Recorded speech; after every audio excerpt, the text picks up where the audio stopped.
أعوذ بالله من الشيطان الرجيم بسم الله الرحمن الرحيم رب اشرح لي صدري ويسر لي أمري واحلل عقدة من لساني يفقهوا قولي ربي زدني علما ربي زدني علما ربي زدني علما ஃபதுகுரூனி அதுகுருக்கும். நீங்கள் என்னை நினைவு கூறுங்கள், நான் உங்களை நினைவு கூறுவேன் அப்படிங்கிற அல்லாஹுடைய வாக்குறுதியோடும் வல்ல ரஹ்மானின் அன்பும் அருளும் அவனுடைய மன்னிப்பும் வற்றா கருணையும் என்றென்றும் உங்கள் மீதும் என் மீதும் உலக மக்கள் அனைவரின் மீதும் நிலவியிருக்க பிரார்த்தித்தவளாக என்னுடைய இந்த அமர்வை ஆரம்பம் செய்கின்றேன். அல்ஹம்துலில்லாஹ். உலகத்துல இந்த நேரத்துல ஒவ்வொரு மனிதனும் ஒவ்வொரு தேவையையும் நிறைவேற்றி கொண்டிருக்கிற பொழுதுதான் இந்த பொழுது. நம்மளுடைய வீட்டுல இருக்கக்கூடிய நபர்களே நீங்க சுற்றி பாருங்களேன். உங்களுடைய தாயா இருக்கலாம், தந்தையா இருக்கலாம், உங்க பிள்ளைகள், உங்களுடைய கணவன், நண்பர்கள், யாரோ உங்க பக்கத்துல இருக்க நபர்களை நீங்க கவனிச்சு பாருங்க. ஒவ்வொருத்தரும் அவங்களுடைய வேலைகள்ல மூழ்கி இருப்பாங்க. இப்ப எப்படி நம்ம ஒரு கிளாஸுக்காக வந்து உட்கார்ந்து நம்ம கிளாஸ் கவனிக்கிறது நம்ம இருக்குமோ, அதே போல குழந்தைங்க விளையாடுறதுல இருப்பாங்க, பெரியவங்க பேசிட்டு இருப்பாங்க, இல்ல ஏதாவது சமைச்சிட்டு இருப்பாங்க, ஒரு சிலர் ஒர்க் ஃப்ரம் ஹோம்னா அவங்களுடைய கணவன் வேலை பார்த்துட்டு இருப்பாங்க. இப்படி ஒவ்வொருத்தரும் இந்த பொழுதுல அவங்களுடைய வேலைகள்ல மூழ்கி இருப்பாங்க. அப்ப இப்படிப்பட்ட ஒரு சூழல்ல நம்மளை பத்தி நினைக்கக்கூடிய நபர்கள் இவங்கள்ல யாராவது இருக்காங்கன்னு சொல்ல முடியுமா? இவங்க வேலையில மூழ்கி இருந்தாலும் என்னை பத்தி இவங்க நினைச்சிட்டு இருப்பாங்களோ, அதுவும் என்னை பத்தி நல்ல விதமா இவங்க நினைச்சிட்டு இருப்பாங்க இந்த பொழுதுல அப்படின்னு நம்மளால உறுதியா சொல்ல முடியுமா? கொஞ்சம் கஷ்டம்தான். யோசிக்கணும். சொல்லுவாங்களா? இவங்க எல்லாருமே நம்மள பத்தி நினைச்சிட்டு இருப்பாங்களா? நினைச்சாலும் நல்ல விதமா நம்மள பத்தி நினைச்சிட்டு இருப்பாங்களா? அப்படிங்கிறது ஒரு கேள்வி. அப்போ நம்மள பத்தி ஒரு நபர் இந்த நேரத்துல எந்த பலனும் எதிர்பார்க்காம, எந்த தேவைக்காகவும் இல்லாம நினைவு கூர்ந்துட்டு இருக்கான் அப்படின்னா, அது யார் மட்டும்தான்? நம்மளுடைய ரப்பு மட்டும்தான். நம்ம அவனுக்கு சில நேரங்கள்ல திருப்திகரமா நடந்திருக்க மாட்டோம். சில நேரங்கள்ல அவனுடைய சொல்லுக்கும் அவனுடைய எச்சரிக்கைக்கும் மாறா நம்ம நடந்திருப்போம். எப்படி நம்ம சில நேரங்கள்ல அவனை அலட்சியப்படுத்தி நடந்திருந்தாலும் கூட அவனை நினைவு கூறுறதுக்காக ஒரு சபையில நம்ம ஒன்று கூடி உட்கார்ந்துட்டோம் அப்படின்னா அந்த சபையில இருக்க ஒவ்வொரு மனிதனையும் இறைவன் நினைவு கூறுறான். இப்ப நம்மளை பத்தி இந்த நேரத்துல நினைக்க யார் இருக்கா அப்படின்னா, உங்களுடைய ரப்பும் என்னுடைய ரப்புமான அல்லாஹ் நம்ம எல்லாரையும் இந்த சபையில இருக்கக்கூடிய ஒவ்வொரு மனிதரையும் நினைவு கூர்ந்துட்டு இருக்கான். நம்ம அல்லாஹை பத்தி நினைவு கூறுறது ஒரு அற்பமான ஒரு சபை. அற்பமான மனிதர்கள் நிறைந்த சபை தானே இது. பலகீனங்கள் உள்ள, குறைகள் உள்ள, உள்ளத்துல அழுக்குகள் உள்ள, குறையுள்ள மனிதர்களுக்கு மத்தியில நம்ம அல்லாஹுவை பத்தி நினைவு கூர்ந்துட்டு இருக்கோம். ஆனா நம்மளுடைய ரப் எவ்வளவு வல்லமையானவன், எவ்வளவு அன்பானவன் பாருங்க. நம்மளை பத்தி மிக உயர்ந்த சபை, வானவர்களுடைய சபையில அல்லாஹ் நம்மளை நினைவு கூர்ந்துட்டு இருக்கான் அப்படிங்கிற சுப செய்தியோட இன்ஷா அல்லாஹ் இன்றைய அமர்வை துவங்குவோம். இறைவழியில் இளைப்பாறும் உள்ளம், இதுதான் இன்னைக்கான தலைப்பு. போன வகுப்புல இந்த தலைப்புல என்னென்ன செய்திகள் நம்ம பார்த்தோம் அப்படிங்கறது யாராவது சொல்ல முடியுமா? இறைவழியில் இளைப்பாறும் உள்ளம், போன சனிக்கிழமைக்கு முந்தின சனிக்கிழமை இந்த தலைப்பு நடந்துச்சு. இதுல என்னென்ன நாம பார்த்தோம் அப்படிங்கிறத யாராவது பகிர்ந்திக்க முடியுமா? சாட் பாக்ஸ்ல ஞாபகம் இருக்கக்கூடிய சகோதரிகள் போடுங்க. இதுல என்னென்ன நீங்க தெரிஞ்சுக்கிட்டீங்க, இல்ல இல்ல இந்த ஒரு விஷயம் எனக்கு ரொம்ப ஆழமா இந்த அமர்வுல புரிஞ்சுச்சு, கடந்த அமர்வுல இது எனக்கு ரொம்ப தெளிவா இருந்துச்சு அப்படிங்கிற மாதிரியான விஷயமா இருந்தாலும் நீங்க சாட்ல போடலாம். யாருக்கும் ஞாபகம் இல்லையா லாஸ்ட் கிளாஸ்ல என்ன நடத்தணும் அப்படிங்கிறது? என்ன விஷயம் இந்த தலைப்பு கீழே பார்த்தோம் அப்படிங்கிறது தெரியலையா? அல்லாஹ் நமக்கு சோதனை கொடுக்கிறது, அவன் கிட்ட நம்மள நெருங்க வைக்க. மாஷா அல்லாஹ், இந்த ஒரு விஷயம். சரி, வேற யாராவது சொல்லுங்க. எந்த ஒரு விஷயம் எனக்கு இந்த போன வகுப்புல எனக்கு நினைவுல இருக்கக்கூடிய விஷயம்? அமைதி மனுஷனுக்கு ரொம்ப முக்கியம் அப்படிங்கிற விஷயம். ஓகே, வேற? சரி, அப்போ சில பேர் புதுசா ஜாயின் பண்ணிருப்பீங்க. அவங்களுக்காக ஒரு சின்ன ரீகால் மட்டும் பாத்துடலாமா இன்ஷா அல்லாஹ்?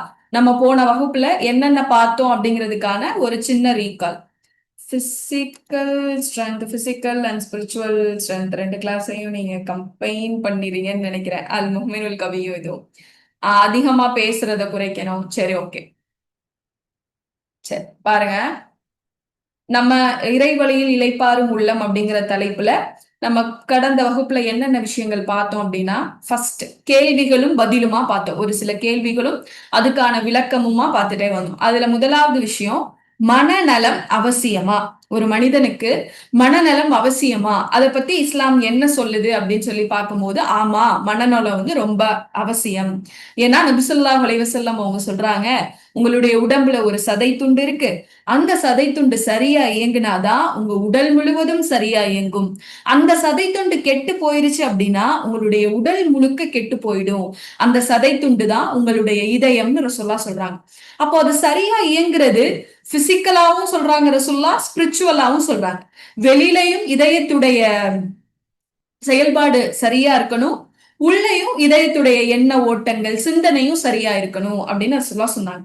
அதே போல ஒவ்வொருத்தரு ஒவ்வொரு விஷயத்துக்கும் நமக்கான உரிமை இருக்கு. அது பார்த்தோம் தானே, ஒரு சஹாபி சொல்றாங்கல்ல, ஒவ்வொரு விஷயத்தின் மீதும் உங்களுக்கு உரிமை இருக்கு. உங்களுடைய உள்ளத்துக்கு உங்கள் மேல உரிமை இருக்கு. உங்களுடைய உடலுக்கு உங்கள் மேல உரிமை இருக்கு. உங்களுடைய இறைவனுக்கு உங்கள் மேல உரிமை இருக்கு. உங்களுடைய குடும்பத்தாருக்கு உங்க மேல உரிமை இருக்கு. ஒவ்வொருத்தருடைய உரிமையும் நீங்க என்ன செய்யுங்க, அவங்களுக்கு கொடுங்க அப்படிங்கிறதையும் இந்த மனநலம் அவசியமா அப்படிங்கிற தலைப்புல பார்த்தோம். ஏன்னா இந்த நலம் இருக்குல்ல, உடல் நலமா இருந்தாலும் மனநலமா இருந்தாலும் இது அல்லாஹ் நம்மளுக்கு கொடுத்த அமானிதம். அமானிதம்னா என்ன? அத நம்ம பத்திரமா பாதுகாத்து எப்படி நம்ம கிட்ட ஒப்படைக்கப்பட்டுச்சோ அதே போல திருப்பி கொடுக்கிறது தான் அமானிதம். அப்படிதானே? ஒரு பணமோ இல்ல பொருளோ உங்ககிட்ட ஒப்படைக்கப்பட்டா அந்த பொருள்ல எந்த குறைவும் ஏற்படக்கூடாது. அதுல எந்த சிதைவும் ஏற்படாம அது அப்படியே திரும்ப கொடுக்கறதுக்கு பேரு தான் அமானிதம்னு சொல்லுவோம். அல்லாஹ் நம்மளுக்கு இந்த ஆரோக்கியத்தை ஒரு அமானிதமா கொடுத்திருக்கான். நம்மளுடைய உடலுக்கான ஆரோக்கியமா இருந்தாலும் சரி, மனதுக்கான ஆரோக்கியமா இருந்தாலும் சரி. அப்ப அந்த அமானிதத்தை இறைவனை நம்ம சந்திக்கும் போது அவன் எப்படி நமக்கு கொடுத்தானோ அதே நிலையோட போய் சந்திக்கணும் அப்படிங்கிறது தான் மனநலம் நமக்கு அவசியம். இது இஸ்லாம் வலியுறுத்தி இருக்க ஒரு விஷயம். இது என்னமோ இன்னைக்கு பேசக்கூடிய ஒரு ஃபேஷன் டேர்ம்லாம் கிடையாது. இஸ்லாம் இத அங்கீகரிக்கிற ஆதரிக்கிற ஒரு விஷயம் அப்படின்னு சொல்லி பார்த்தோம். நபி ஸல்லல்லாஹு அலைஹி வஸல்லம் அவங்க சொல்றாங்க, அல்லாஹ் ஒரு மனிதனுக்கு 2 அருட்கொடைகள் வழங்கியிருக்கான். அது என்னன்னு தெரியுமா? 2 அருட்கொடை. ஆனா இந்த 2 அருட்கொடை தான் அதிகமான நபர்களால வீணடிக்கப்படுதுன்னு ரசூலுல்லாஹ் சொல்றாங்க. அந்த 2 அருட்கொடை என்ன? அல்லாஹ் நமக்கு கொடுத்த அந்த 2 கிஃப்ட். ஆனா அதை நம்ம நிறைய வேஸ்ட் பண்றோம்னு ரசூலுல்லாஹ் சொல்லக்கூடிய அந்த கிஃப்ட் என்ன 2? ஒண்ணு நம்மளுடைய ஓய்வு நேரம், இன்னொன்னு நம்மளுடைய ஆரோக்கியம். ஆரோக்கியமும் ஓய்வும் அல்லாஹ் நம்மளுக்கு கொடுத்திருக்க அருட்கொடை. அப்போ அதை நம்ம என்ன செஞ்சிடக்கூடாது, வீணடிச்சிடக்கூடாது. அது உடல் ஆரோக்கியமா இருந்தாலும் மன ஆரோக்கியமா இருந்தாலும். அப்போ இங்கேயே நம்ம பார்க்க போறது இந்த மன ஆரோக்கியம், இதுக்கான அவசியம் என்னங்கிறத தெரிஞ்சோம். 2வது விஷயம் நம்ம என்ன பார்த்தோம் அப்படின்னா, மன அழுத்தம், கவலை இதெல்லாம் இஸ்லாமிய வரையறைக்கு உட்பட்டது தானா? ஒரு இறை நம்பிக்கையாளர் கவலையே படக்கூடாது. கவலைப்பட்டா ஒரு உண்மையான முஸ்லிம் இல்ல அப்படின்னு சொல்லப்படுதே. அப்போ இந்த மன கவலையா இருக்கிறது, மனம் கொஞ்சம் அழுத்தமா இருக்கிறது, ஒரு மாதிரி கனமா என்னுடைய இதயத்துல நான் உணர்றது, இதெல்லாம் இஸ்லாத்துடைய வரையறைக்கு உட்பட்ட விஷயமா அப்படின்னு கேட்டா, ஆமா, உட்பட்ட விஷயம்தான். கவலை கொள்றதும், மனதுல ஒரு விதமான கனம் உணர்றதும், ஒரு சின்ன மன சோர்வு வர்றதும், இது எல்லாமே மனிதனுடைய அடிப்படை இயல்புகள்ல ஒண்ணு. அப்போ இது இஸ்லாம் அனுமதிக்கிற ஒரு விஷயம்தான். ஆனா அதை என்ன செஞ்சிடக்கூடாது, வரம்பு மீறி போயிடக்கூடாது. நம்ம இதுக்கு நிறைய உதாரணங்கள் பார்த்தோம். யாக்கூப் அலைஹிஸ்ஸலாமுடைய கவலை எப்படி இருந்துச்சுன்னு பார்த்தோம். தன்னுடைய மகனான யூசுப் அலைஹிஸ்ஸலாம் அவங்கள பிரிஞ்சிருந்த போது யாக்கூப் அலைஹிஸ்ஸலாம் என்ன செஞ்சாங்க, அழுதுட்டே இருந்தாங்க. அழுது அழுது அவங்களுடைய கண்கள் வெள்ளை பூத்துருச்சுன்னு அல்லாஹ் குர்ஆன்ல சொல்றான். அப்ப அந்த அளவுக்கு கவலையை வெளிப்படுத்தியிருக்காங்க. நபி ஸல்லல்லாஹு அலைஹி வஸல்லம் அவங்களுடைய வாழ்நாள்ல ஒரு ஆண்டே துயர ஆண்டுன்னு அடையாளப்படுத்தப்படுது. அப்ப ரசூலுல்லாஹ்வும் என்ன பண்ணிருக்காங்க, கவலைய அனுபவிச்சிருக்காங்க. இது மாதிரி சில உதாரணங்களை நம்ம பார்த்தோம். அப்போ மன அழுத்தம், கவலை எல்லாம் இஸ்லாமிய வரையறைக்கு உட்பட்டதுதான். இதெல்லாம் இஸ்லாம் கூடவே கூடாதுன்னு சொல்லக்கூடிய விஷயங்கள் இல்ல. ஆனா இதுல எதை ஃபாலோ பண்ணணும், நம்ம வரம்புகளை ஃபாலோ பண்ணணும். ரசூலுல்லாஹ் தன்னுடைய மகன் இறந்த போது சொன்ன வார்த்தையை தான் நம்ம இதுக்கான வரம்பா குறிப்பிட்டோம். இப்ராஹிம் அப்படின்ற தன்னுடைய மகன் இறந்த போது நபி ஸல்லல்லாஹு அலைஹி வஸல்லம் அவங்க தன்னுடைய மகனை கையில ஏந்தி நிக்கிறாங்க. கண்கள் அப்படி கண்ணீர் வழிஞ்சு ஓடுது. அப்ப ரசூலுல்லாஹ் சொல்லக்கூடிய வார்த்தை, என் கண்கள் கண்ணீர் வடிக்கிறது, என்னுடைய உள்ளம் கனமாக உணருது, கவலையை உணருது. ஆனால் என்னுடைய நாவு அல்லாஹ்வுக்கு விரும்பாத வார்த்தைகளை வெளிப்படுத்துறத நான் விரும்பல. இந்த நேரத்துல கூட இறைவனை திருப்திப்படுத்தக்கூடிய வார்த்தையை தான் நான் விரும்புறேன். இப்ராஹிமே, என் அருமை மகனே, உனது பிரிவு எனக்கு அதிகமான கவலை அளிக்குதுன்னு சொல்றாங்க. இத வித்தியாசமா சஹாபாக்கள் எல்லாம் பாக்குறாங்க. ரசூலுல்லாஹ் கிட்ட கேக்குறாங்க பின்னாடி, யாரும் சொல்லலாம், நீங்க அழுவீங்களா, நீங்க கவலைப்படுவீங்களா அப்படின்னு சொல்லி கேக்குறாங்க. அப்போ இதெல்லாம் இஸ்லாமிய வரையறைக்கு உட்பட்ட விஷயங்கள் தான். ஆனா அதுல சில முறைகளை நம்ம ஃபாலோ பண்ணணும் அப்படிங்கிறத நம்ம பார்த்தோம். அடுத்து நம்ம என்ன பார்த்தோம், நம்ம வாழக்கூடிய சூழலும் மனநலமும் எப்படி இருக்கு அப்படிங்கிறதுக்கு சில உதாரணங்கள் பார்த்தோம். 10ல ஒருத்தர் மனநல பாதிப்புல இருக்காங்க, அதாவது கொஞ்சம் ஸ்ட்ரெஸ் டிப்ரெஷன் அதுல இருக்காங்க. குழந்தைகள்ல 6 பேர்ல ஒருத்தர் இருக்காங்க. பெண்களுக்கு இத்தனை நபர்கள்ல இவ்வளவு பேர் வந்து டிப்ரெஷன்ல பாதிக்கப்பட்டிருக்காங்க, கவலையிலையும் மன அழுத்தத்திலையும் பாதிக்கப்பட்டிருக்காங்க. ஒரு சிலர் சோசியல் மீடியா டிப்ரெஷனால பாதிக்கப்படுறாங்க. அப்ப இதெல்லாம் நம்ம வாழக்கூடிய சூழல். அப்ப இப்படிப்பட்ட ஒரு சூழல்ல இந்த மன அழுத்தத்துல இருந்து நம்மள என்ன செஞ்சுக்கணும், தனிச்சு வெளிப்படுத்தி கொண்டு வந்துடணும், நம்ம அதுக்குள்ள உள்ளாக கூடாது அப்படிங்கிறத பார்த்தோம். அதுக்கப்புறம் கவலையுடைய காரணம் என்ன அப்படிங்கிறத பார்த்தோம். எதனால நமக்கு கவலை ஏற்படுது, எதனால நமக்கு மன அழுத்தம் வருது அப்படின்னா, அதுக்கான பிரதான காரணமா இஸ்லாம் சொல்லக்கூடியது சோதனை. அல்லாஹ் உங்களுக்கு கொடுக்கக்கூடிய சோதனை தான் உங்களுக்கான கவலைகளுடைய காரணமா இருக்கு. அடுத்து என்ன பார்த்தோம், சோதனைகளை நம்ம எந்த பார்வையோட எதிர்கொள்ளணும், எப்படி நம்ம சோதனைய பார்க்கணும், பாயிண்ட் நம்ம பார்க்கிற விதத்துல இருந்து இஸ்லாம் அதை மாத்த சொல்லுது. அதுக்கப்புறம் தான் அதை எப்படி நம்ம கையாளணும் அப்படிங்கிற ஸ்டெப்ஸ் எல்லாம். நம்ம பொறுமையா இருக்கணும், தவக்கலா இருக்கணும், திக்கர் செய்யணும், இதெல்லாம் அடுத்த கட்டம். முதல் கட்டம் சோதனையை பார்க்கக்கூடிய நம்மளுடைய பார்வை எப்படி இருக்கணும்னு இஸ்லாம் நமக்கு கற்றுக் கொடுக்குது. அதுல ஏதாவது ஒரு 2 விஷயம் பகிர முடியுமா? சோதனை என்னவா இருக்கு, இஸ்லாம் எப்படி பார்க்க சொல்லுதுன்னு சொன்னது. முதல்ல ஒரு சிஸ்டர் போட்டாங்க, அது அல்லாஹ்வுடைய அன்பு அப்படின்னு பாருங்கன்னு சொல்லி. வேற வேற யாராவது போட முடியுமா சாட்ல? சோதனையை நம்ம எப்படி பார்க்கணும்? ஈமானுக்கான டெஸ்டா அல்லாஹ் வைக்கிறான். ஓகே, சரி. பாருங்க, என்னென்னலாம் இதுல நம்ம பார்த்தோம்னா, சோதனை அல்லாஹ் கிட்ட இருந்து வரக்கூடிய அருள், அல்லாஹ் கிட்ட இருந்து வரக்கூடிய அருள், அல்லாஹுடைய அன்புடைய வெளிப்பாடு. யாரை அல்லாஹ் நேசிக்கின்றானோ அந்த மனிதர்களுக்கு அல்லாஹ் சோதனையை கொடுப்பான் அப்படின்னு ரசூலுல்லாஹ் சொல்றாங்க. அது இறைவனுடைய அருள்ல ஒண்ணு. நம்மளுடைய அந்தஸ்து குறைவா இருக்கும்போது, அல்லாஹ் விரும்பிய அந்தஸ்துல நம்ம இல்லாம கொஞ்சம் குறைவா இருக்கும்னு வச்சுக்கோங்களேன், ஆனா அல்லாஹ் நம்மளை நேசிக்கிறான். இவனோட அந்தஸ்தை எப்படியாவது உயர்த்தணுமே, என்னுடைய நேசத்திற்குரிய இந்த அடியான் அவனுடைய அந்தஸ்துல கம்மியா இருக்கானே அப்படின்னு அல்லாஹ் நினைக்கும் போது, அல்லாஹ் நமக்கு என்ன கொடுக்குறான் அப்படின்னா சோதனையை கொடுக்குறான்.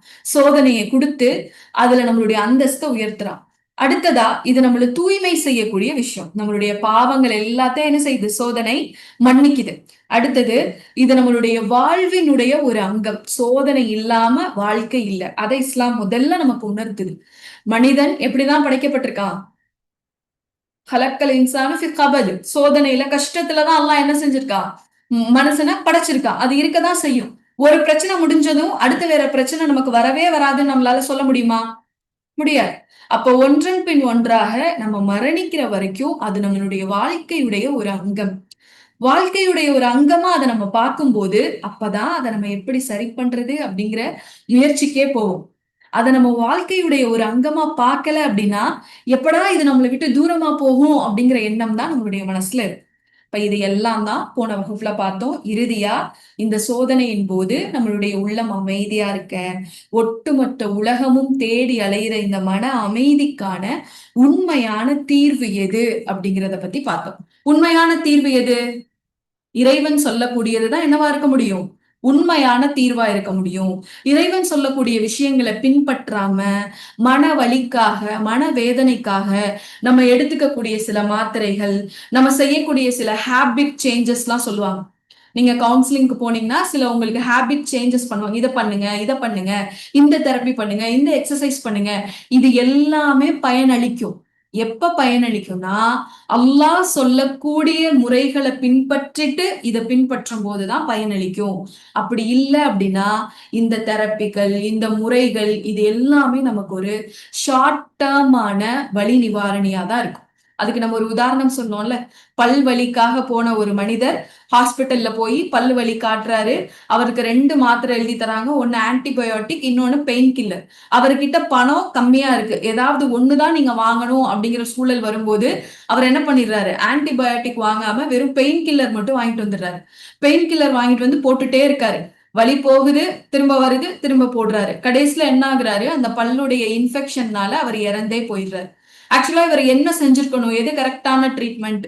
பெயின் கில்லரோட சேர்த்து அவர் எதையும் எடுத்திருந்திருக்கணும், ஆன்டிபயோட்டிக்கே எடுத்திருக்கணும். அந்த வலி எதனால வந்துச்சு, அப்ப அந்த இன்ஃபெக்ஷனை குறைக்கிறதுக்குரிய மருந்தையும் அவர் எடுத்திருக்கணும். எடுக்காததுனால அவருடைய உயிர் என்ன செஞ்சிருச்சு, கடைசியில அவரை விட்டு பிரிஞ்சிருச்சு, அவருக்கு மரணம் ஏற்பட்டுருச்சு. அப்ப இது மாதிரிதான் நம்மளுடைய மனக்கவலையை போக்கணுங்கிறதுக்காக, நம்ம நிம்மதியா இருக்கணும் அப்படிங்கிறதுக்காக நம்ம எடுக்கக்கூடிய எல்லா விஷயங்களுமே அல்லாஹ் காட்டி தந்த வழிமுறைகள் அல்லாத மீதி எல்லா விஷயமுமே நம்மளுக்கு இந்த பெயின் கில்லர் மாதிரி தான், ஒரு சின்ன வலி நிவாரணி தான்.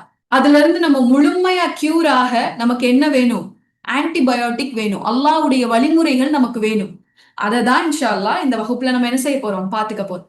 நம்மளும் இந்த உலகத்துல இருக்கக்கூடிய சக மனிதர்கள் மாதிரி இந்த சின்ன தீர்வுக்கு பின்னாடி போறது சரியா இருக்குமா?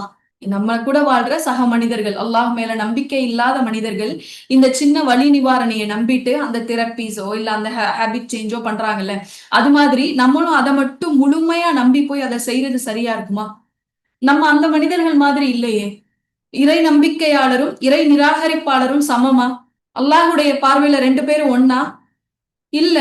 நபி ஸல்லல்லாஹு அலைஹி வஸல்லம் அவங்க சொல்றாங்கல்ல, அனஸ் ரலியல்லாஹு அன்ஹு சொல்றாங்க, நான் வந்து ஒரு முறை நபி ஸல்லல்லாஹு அலைஹி வஸல்லம் அவங்கள நான் அனஸ் ரலியல்லாஹு இல்ல, அப்துல்லா இப்னு உமர் ரலியல்லாஹு அன்ஹு சொல்றாங்க, ஒரு முறை நான் நபி ஸல்லல்லாஹு அலைஹி வஸல்லம் அவங்கள பார்த்தேன். அப்ப ரசூலுல்லாஹ் என்ன பண்ணிட்டு இருந்தாங்க அப்படின்னா, காபாவை சுத்தி தவாஃப் பண்ணிட்டு இருந்தாங்க. காபாவை சுத்தி தவாஃப் பண்ணும்போது நம்மளுடைய உள்ளத்துல ஒரு உணர்வு இருக்கும் தெரியுமா? காபா வந்து ஒரு பிரம்மாண்டமா நம்மளுடைய பார்வைக்கு தோன்றும், ரொம்ப புனிதமானதா தோணும். காபாவை நம்மளுடைய கண்களால பார்த்து நம்ம கைய உயர்த்தி நம்ம துவா செய்யும் போது நம்மளுடைய உள்ளத்துல ஒரு ஒரு புனிதத்தை நம்ம உணர்வோம். அல்லாஹ்வுடைய அர்ஷுக்கு கீழேயே நின்று நம்ம ஒரு துவா செய்யற மாதிரி ஒரு உணர்வு நம்ம மனசுல வரும். காபாவை பார்த்து துவா செய்யும் போது இறைவனிடம் நம்ம நேரடியா என்னமோ முன்னாடி நின்று பேசுற மாதிரி ஒரு உணர்வு. அந்த அளவு அதை ஒரு புனிதமா நம்ம கருதுறோம். அப்படிதானே? ஆமாவா இல்லையா? காபாவை பொறுத்த வரைக்கும் ஒவ்வொரு முஹ்மின்களுக்கும் அது ஒரு புனிதமான ஒரு விஷயம். அப்போ அப்துல்லா இப்னு உமர் ரலியல்லாஹு சொல்றாங்க, ரசூலுல்லாஹ் வந்து காபாவை சுத்தி வலம் வந்துட்டு இருந்தாங்க. அப்ப காபாவை சுத்தி ரசூலுல்லாஹ் வலம் வந்துட்டு இருக்கும்போது சொன்னாங்க, நீ ரொம்ப பரிசுத்தமானது. காபாவே நீ ரொம்ப பரிசுத்தமான ஒரு இடம். உன்னுடைய நறுமணம் ரொம்ப பரிசுத்தமானது. ஆனா இது எல்லாத்தையும் விட உன்னுடைய பரிசுத்தம், உன்னுடைய நறுமணத்துடைய இது, உன்னுடைய கண்ணியம், இது எல்லாத்தையும் விட சிறந்தது எது தெரியுமா? அல்லாஹுடைய பார்வையில உன்னுடைய கண்ணியமும் உன்னுடைய பரிசுத்தையும் விட சிறந்தது ஒரு இறை நம்பிக்கையாளருடைய கண்ணியம் அப்படின்னு ஒரு சொன்னாங்க. அப்ப பாருங்க, அல்லாஹ் நமக்கு எவ்வளவு ஒரு உயர்ந்த அந்தஸ்து கொடுத்திருக்கான், நம்மள எவ்வளவு ஒரு உயர்வான இடத்துல வச்சிருக்கான். அப்ப இவ்வளவு உயர்வான இடத்துல இருக்கக்கூடிய நம்ம அல்லாஹ் மேல நம்பிக்கை இல்லாத மனிதர்கள் செய்யக்கூடிய தீர்வு மட்டுமே தீர்வுன்னு நினைச்சு அது பின்னாடி போறது சரியா இருக்குமா? அப்போ இறைவன் சொல்லக்கூடிய தீர்வுகள் என்ன அப்படிங்கிறதை நம்ம உணரணும்.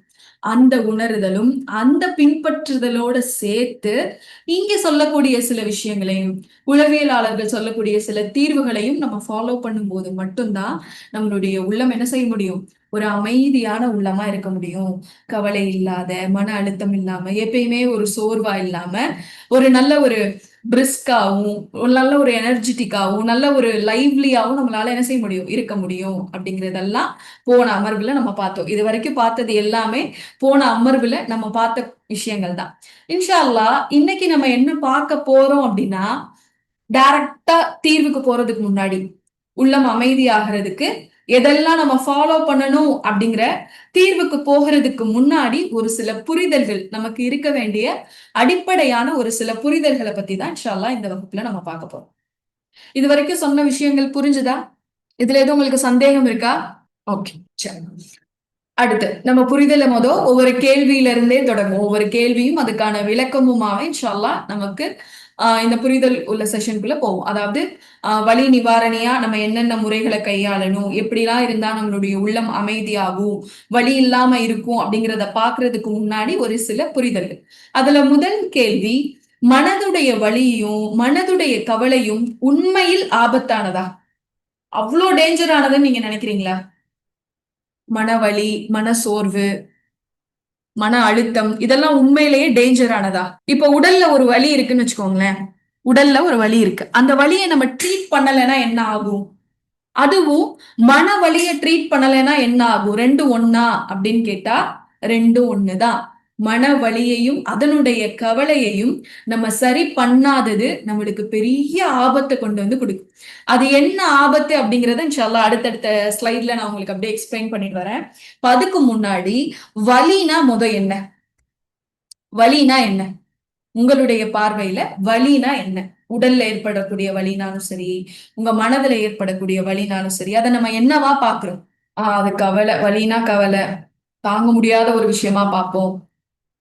வேற வேற எப்படிலாம் வலிய பார்ப்போம்? உடனே சரியாயிரணும்னு நினைச்சு பார்ப்போம். அது ஒரு உணர்வு. அது நம்மள முழுசா ஆட்கொண்டுரும்னு நினைக்கிறோம். ரொம்ப வேதனை கொடுக்கும் அப்படின்னு நினைக்கிறோம். சரி பாருங்களேன். வலிய பத்தி ஒரு ஒரு சர்ஜன், ஒரு டாக்டர் பிரச்சனை இருக்கு அப்படின்னு அர்த்தம். வலிய பத்தி டாக்டர் போல் பிராண்ட் அப்படிங்கிற ஒரு சர்ஜன் இவர் என்ன சொல்ற, இவர் வந்து ஒரு பிரிட்டிஷ் சர்ஜன். இவர் என்ன சொல்றாரு அப்படின்னா, வலி அப்படிங்கிறது ஒரு வார்னிங் சிஸ்டம், உங்களை எச்சரிக்கை செய்யக்கூடிய ஒரு விஷயம். வலி உங்களுக்கு எங்க காயம் பட்டிருக்கு அப்படிங்கிறத கண்டுபிடிக்கிறதுக்கு உணர்த்தக்கூடிய ஒரு விஷயம். வலி உங்களுக்கான அன்பளிப்பு அப்படிங்கிறத இவர் தன்னுடைய புத்தகமான த கிஃப்ட் ஆஃப் பெயின் அப்படிங்கிற புத்தகத்துடைய சம்மரியா இந்த 3 விஷயத்தையும் சொல்றாரு. வலி அப்படிங்கிறது உங்களோட வார்னிங் சிஸ்டம். அது ஒரு அலாம் மாதிரி. அந்த அலாம் அடிச்சாதான் நம்மளுக்கு ஏதோ ஒரு பலவீனம் இருக்கு அப்படிங்கிறத நம்மளால உணர முடியும். இப்ப உதாரணத்துக்கு நீங்க டாக்டர் கிட்ட போனீங்கன்னா, ஒரு கட்டி வலிக்குது அப்படின்னா பிரச்சனை இல்ல. வலி இல்லாம ஒரு கட்டி உங்களுடைய உடம்புல இருந்துச்சு அப்படின்னா உடனே என்ன பண்ணுவாங்க அத? உடனே நீங்க டெஸ்ட் எடுங்க, பயாப்சி எடுங்க. வலி இல்லாம ஒரு கட்டி இருக்கக்கூடாது. அது உங்களுக்கு ரொம்ப பெருசா வளர்ந்துகிட்டே போகுது. உங்களுக்கு எந்த வலியும் இப்ப குடுக்கலன்னா, பின்னாடி அது பெருசா இருக்கலாம் அப்படின்னு நம்மள பயமுறுத்துறாங்க. வலிதான் நம்ம உடம்புல உள்ள அலார்ம் சிஸ்டமே. நம்மளுக்கான வார்னிங்கே. உனக்கு ஏதோ ஒரு பிரச்சனை இருக்கு, சரி செய்யாத உடனே அப்படின்னு சொல்றதுக்கு தான் வலிய அல்லாஹ் படைச்சிருக்கான். 2வது, எங்க நமக்கு காயம் இருக்குன்னு கரெக்ட்டா கண்டுபிடிக்க உதவுறதும் வலிதான். இப்ப குழந்தைங்களெல்லாம் நீங்க பீடியாட்ரிஷியன் கூட்டிட்டு போனா, வயிறு வலிக்குது அப்படின்னு நம்ம சொல்லுவோம். ரொம்ப வயிறு வலிக்குதுன்னு சொல்றாங்க டாக்டர். படுக்க வச்சு என்ன செய்வாங்க? அமுக்கி பார்ப்பாங்க. எங்க வலிக்குதுன்னு சொல்லுங்க அப்படின்னு.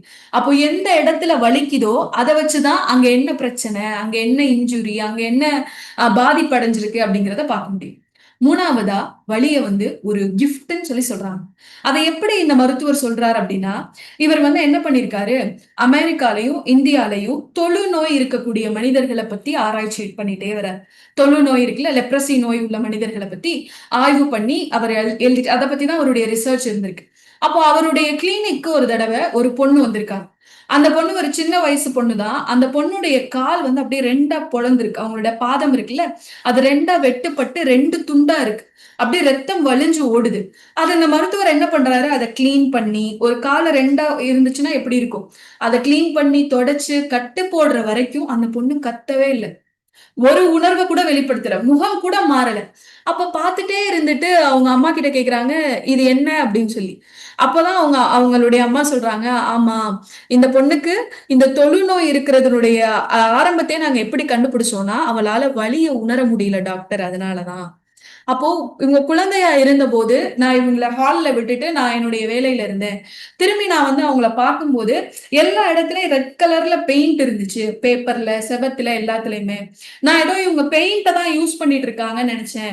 கிட்டக்க போய் பார்க்கும்போது தான் தெரிஞ்சுச்சு. அவங்க அவங்களுடைய விரல்களையே கடிச்சு, அதுல ரத்தம் வந்து, அந்த ரத்தத்த வந்து இவங்க என்ன செஞ்சிருக்காங்க, பெயிண்ட் மாரி யூஸ் பண்ணிட்டு இருந்திருக்காங்க. அவங்களுடைய கையில ரத்தம் வழிஞ்சு ஓடுறது கூட அவளுக்கு தெரியல அப்படின்னு சொல்லி. அப்ப இந்த மருத்துவர் சொல்றாரு, இந்த தொழுநோயுடைய முக்கியமான சைட் எஃபெக்ட்லயே ஒண்ணு, வலிய வந்து அது என்ன செய்யாது, உணர்த்தாது. இப்ப எப்படி ஒரு சுகர் பேஷண்ட்டுக்கு கால்ல வந்து புண்ணு வந்தா அவங்களுக்கு அது வலிக்கவே வலிக்காது. எப்பதான் வலிக்கும்? கடைசி வரைக்கும் அது வலி தெரியாது. அது உள்ள இன்ஃபெக்ஷன் ஆகி, அது ரொம்ப கால பாதிச்சு, விரல பாதிக்கும். அப்புறம் முழு காலு, அப்புறம் காலையே எடுக்கிற சூழல்லாம் வரும். அப்போ இத அடிப்படையா வச்சுதான் இவர் சொல்றாரு என்னன்னா, வலி வந்து உங்களுக்கு அருட்கொடைங்க. அப்படின்னு சொல்றாரு. அப்போ இந்த செய்திகள வச்சு பார்க்கும்போது நம்மளால உணர முடியும் தானே. வலி வந்து நம்ம நெனைக்கிற மாதிரி அது ரொம்ப பலவீனமானது. அது நம்மள ஃபுல்லா ஆட்கொண்டுரும். அதுக்கு நமக்கு வேதனைய குடுக்கும் அப்படிங்கிறத தாண்டி அது வந்து ஒரு அன்பளிப்பு. இஸ்லாமும் இததான் சொல்லுதா? இவருடைய ஆய்வு, இவருடைய ரிசர்ச் சரி. இஸ்லாம் என்ன சொல்லுது? அல்லாஹ் என்ன சொல்றான் இந்த வலிய பத்தி? அல்லாஹ் சொல்லும்போது சொல்றான், இஸ்லாத்துடைய பார்வை, அல்லாஹ்வும் அல்லாஹ்வுடைய தூதரும் நமக்கு சொல்லக்கூடிய விஷயம், வலி உணர்வு என்பது தவிர்க்க முடியாத ஒரு விஷயம். அது உங்களுடைய வாழ்க்கையில என்ன செய்ய முடியாது, தவிர்க்க முடியாத ஒரு விஷயம். உங்களுக்கு ஒரு ஒரு விஷயத்தால ஏற்படுற வலி முடிஞ்சோடனே அடுத்து வேற ஒரு வலி வரும், அடுத்து வேற ஒரு வலி. ஒரு சில நேரங்கள்ல பொருளாதாரத்துல, ஒரு சில நேரத்துல ஆரோக்கியத்துல, ஒரு சில நேரத்துல உங்களுடைய பிள்ளைகளின் மூலமா வலி உங்களுக்கு வந்துகிட்டே இருக்கும் அப்படின்னு இஸ்லாம் சொல்லுது. ரெண்டாவது இஸ்லாம் என்ன சொல்லுது அப்படின்னா, எந்த வழியும் உங்களுக்கு வீணா போறது இல்லைன்னு சொல்லு. எந்த வழியும் உங்களுடைய வாழ்க்கையில உங்களுக்கு என்ன கிடையாது, வீண் கிடையாது. இஸ்லாத்துடைய பார்வையில வழி என்பது என்ன கிடையாது, வீணான ஒரு விஷயம் கிடையாது அப்படின்னு சொல்லு.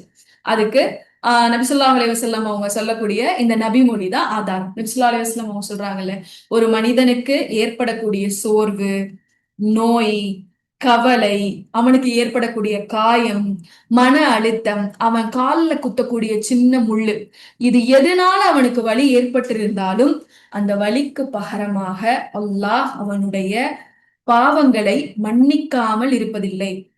இந்த ஹதீஸ்ல நீங்க பார்க்கும்போது ஒரு விஷயத்த நீங்க புரிஞ்சுக்கலாம். கால்ல குத்தக்கூடிய முள்ளுனால ஏற்படக்கூடிய வலி பிசிக்கலான வலி. அதுக்கு பகரமா அல்லாஹ் நம்மளுடைய பாவங்களை மன்னிக்கிறேன்னு சொல்றான். இந்த மனதுல ஏற்படக்கூடிய வலி இருக்குல்ல, அதுக்கு அல்லாஹ் எவ்வளோ கேட்டகரி கொடுத்திருக்கான் பாருங்க. ரசூலுல்லாஹ் எத்தனை கேட்டகரி சொல்றாங்க. அந்த வலி நஸ்பால இருக்கலாம். நஸ்புனா ஒரு சோர்வு. உங்க மனசுல சில சமயம் நம்ம டயர்டா உணர்வோம்ல, என்ன இது, இதேதானா, எப்பயுமே இப்படிதானா அப்படின்ற ஒரு சோர்வு நம்ம உணர்றோம்ல, அந்த சோர்வுக்கு பகரமாகவும் அல்லாஹ் நம்மளுடைய பாவங்களை மன்னிக்கிறான். வசப் இது நோய். இயல்பாவே நமக்கு ஏதாவது நோய் ஏற்பட்டதுன்னா அதுக்கு பகரமா அல்லாஹ் நம்மளுடைய பாவங்களை மன்னிக்கிறான். அடுத்த ஹம்னா என்னன்னா கவலைதான். ஆனா அது என்ன கவலைனா, வருங்காலத்தை பற்றிய ஒரு கவலை, பயம் கலந்த ஒரு கவலை நம்ம மனசுக்கு வருதுல, அதனால நமக்கு ஒரு சில பாதிப்புகள் வருதுல, அந்த கவலையும் அந்த பயமும் நம்ம கிட்ட இருக்கிறனால அந்த பாதிப்புக்கு அந்த வலிக்கு பகரமா அல்லாஹ் நம்மளுடைய பாவங்களை மன்னிக்கிறான். அப்புறம் ஹுசன் அப்படிங்கிறது என்னன்னா கவலை. ஆனா கடந்த காலத்தை பற்றிய கவலை அப்படின்னு இதுக்கு விளக்கங்கள் கொடுக்குறாங்க. கடந்த காலம் பற்றிய கவலை, நடந்து முடிஞ்சதை பத்திய கவலை. இப்படி ஆயிடுச்சு, இப்படி ஆயிருக்க கூடாதோ, சரி இப்படி நம்ம ஒரு தவறு செஞ்சுட்டோமே அப்படிங்கிற கடந்த காலத்தை பற்றிய கவலை நம்ம மனசுல வருது. அதனால நமக்கு ஒரு வலி ஏற்படுதுல, அந்த வலிக்கு பகரமாகவும் அல்லாஹ் நம்மளுடைய பாவங்களை மன்னிக்கிறான். மூணாவதா, சாரி எத்தனை, 1 2 3 4 ஹுசன், அஞ்சாவது அதன். அதன் அப்படிங்கிறது என்னன்னா நமக்கு ஏற்படுற காயங்களால வரக்கூடிய வலி. அந்த வலிக்கு பகரமா அல்லாஹ் நம்மளுடைய பாவங்களை மன்னிக்கிறான். லாஸ்டா கம். கம் அப்படிங்கிறது என்னன்னா ஆன்சைட்டியும் டிஸ்ட்ரெஸ். அதாவது நமக்கு ஒரு மாதிரி பதட்டமா இருக்கிறதும் நம்மளுடைய கவலையும் நம்மளுடைய மன அழுத்தமும், இது பகரமா, இது நமக்கு கொடுக்கிற அந்த வலிக்கு பகரமாவும் அல்லாஹ் நம்மளுடைய பாவங்களை மன்னிக்கிறான் அப்படின்னு நபி ஸல்லல்லாஹு அலைஹி வஸல்லம் சொல்றாங்க. இப்போ இந்த நபிமொழிக்கு அப்புறம் சொல்லுங்க, வலி அன்பளிப்பா இல்லையா? அல்லாஹ் நம்ம உடம்புல ஒரு வலியை உணர்த்துறது, ஒரு வலியை கொடுக்கிறது நமக்கான அன்பளிப்பா இல்லையா? அன்பளிப்பு தான். எவ்வளோ பாவங்கள் நம்ம அறியாம செஞ்ச சின்ன சின்ன பாவங்கள், நம்ம தெரிஞ்சு விட்ட சின்ன சின்ன தவறுகள், சிறு சிறு பாவங்கள் எல்லாத்தையும் மன்னிச்சு அல்லாஹ் நம்மளை தூய்மையாக்குறதுக்கு வலி ஒரு முக்கியமான காரணமா இருக்கு. இன்னும் இஸ்லாம் சொல்லக்கூடிய விஷயம், ஒவ்வொரு வலிக்கும் ஒரு பர்பஸ் இருக்கு. எந்த காரணமும் இல்லாம அல்லாஹ் எந்த வலியையும் ஏற்படுத்த மாட்டான். ஒவ்வொரு வலிக்கும் ஒரு காரணம் உண்டு. அதுக்கான காரணம் என்ன அப்படின்னு பாத்தீங்கன்னா நிவாரணம். நிவாரணம் தான். நம்ம நினைக்கிறோம் வலி எதுக்குன்னா நம்மளை இன்னும் கொஞ்சம் கஷ்டப்படுத்த, இன்னும் கொஞ்சம் வேதனைப்படுத்த, அப்படியே இன்னும் நம்மள அந்த மன இதுலயே இருக்க வைக்க, அதுக்குதான் வலின்னு நினைக்கிறோம். ஆனா வலி எதுக்கு? நம்மள சரியாக்க. ஒரு சில நேரங்கள்ல நம்ம எலும்பு வலிக்கும் போது, இல்ல நமக்கு கையில ஏதோ அடிபட்டு கட்டு போட்டு இருந்தோம்னு வச்சுக்கோங்களேன். அந்த கட்டு போட்டு நம்ம இருக்கிற சமயத்துல சில நேரங்கள்ல ரொம்ப வலிக்கும். அப்ப வலிக்கும் போது சொல்றாங்க, வலிக்கிறது நல்லதுதான். அந்த இடம் ஹீல் ஆகுறதுனாலதான் உங்களுக்கு வலிக்குது. எலும்பு சேருது, அதனால வலிக்குது.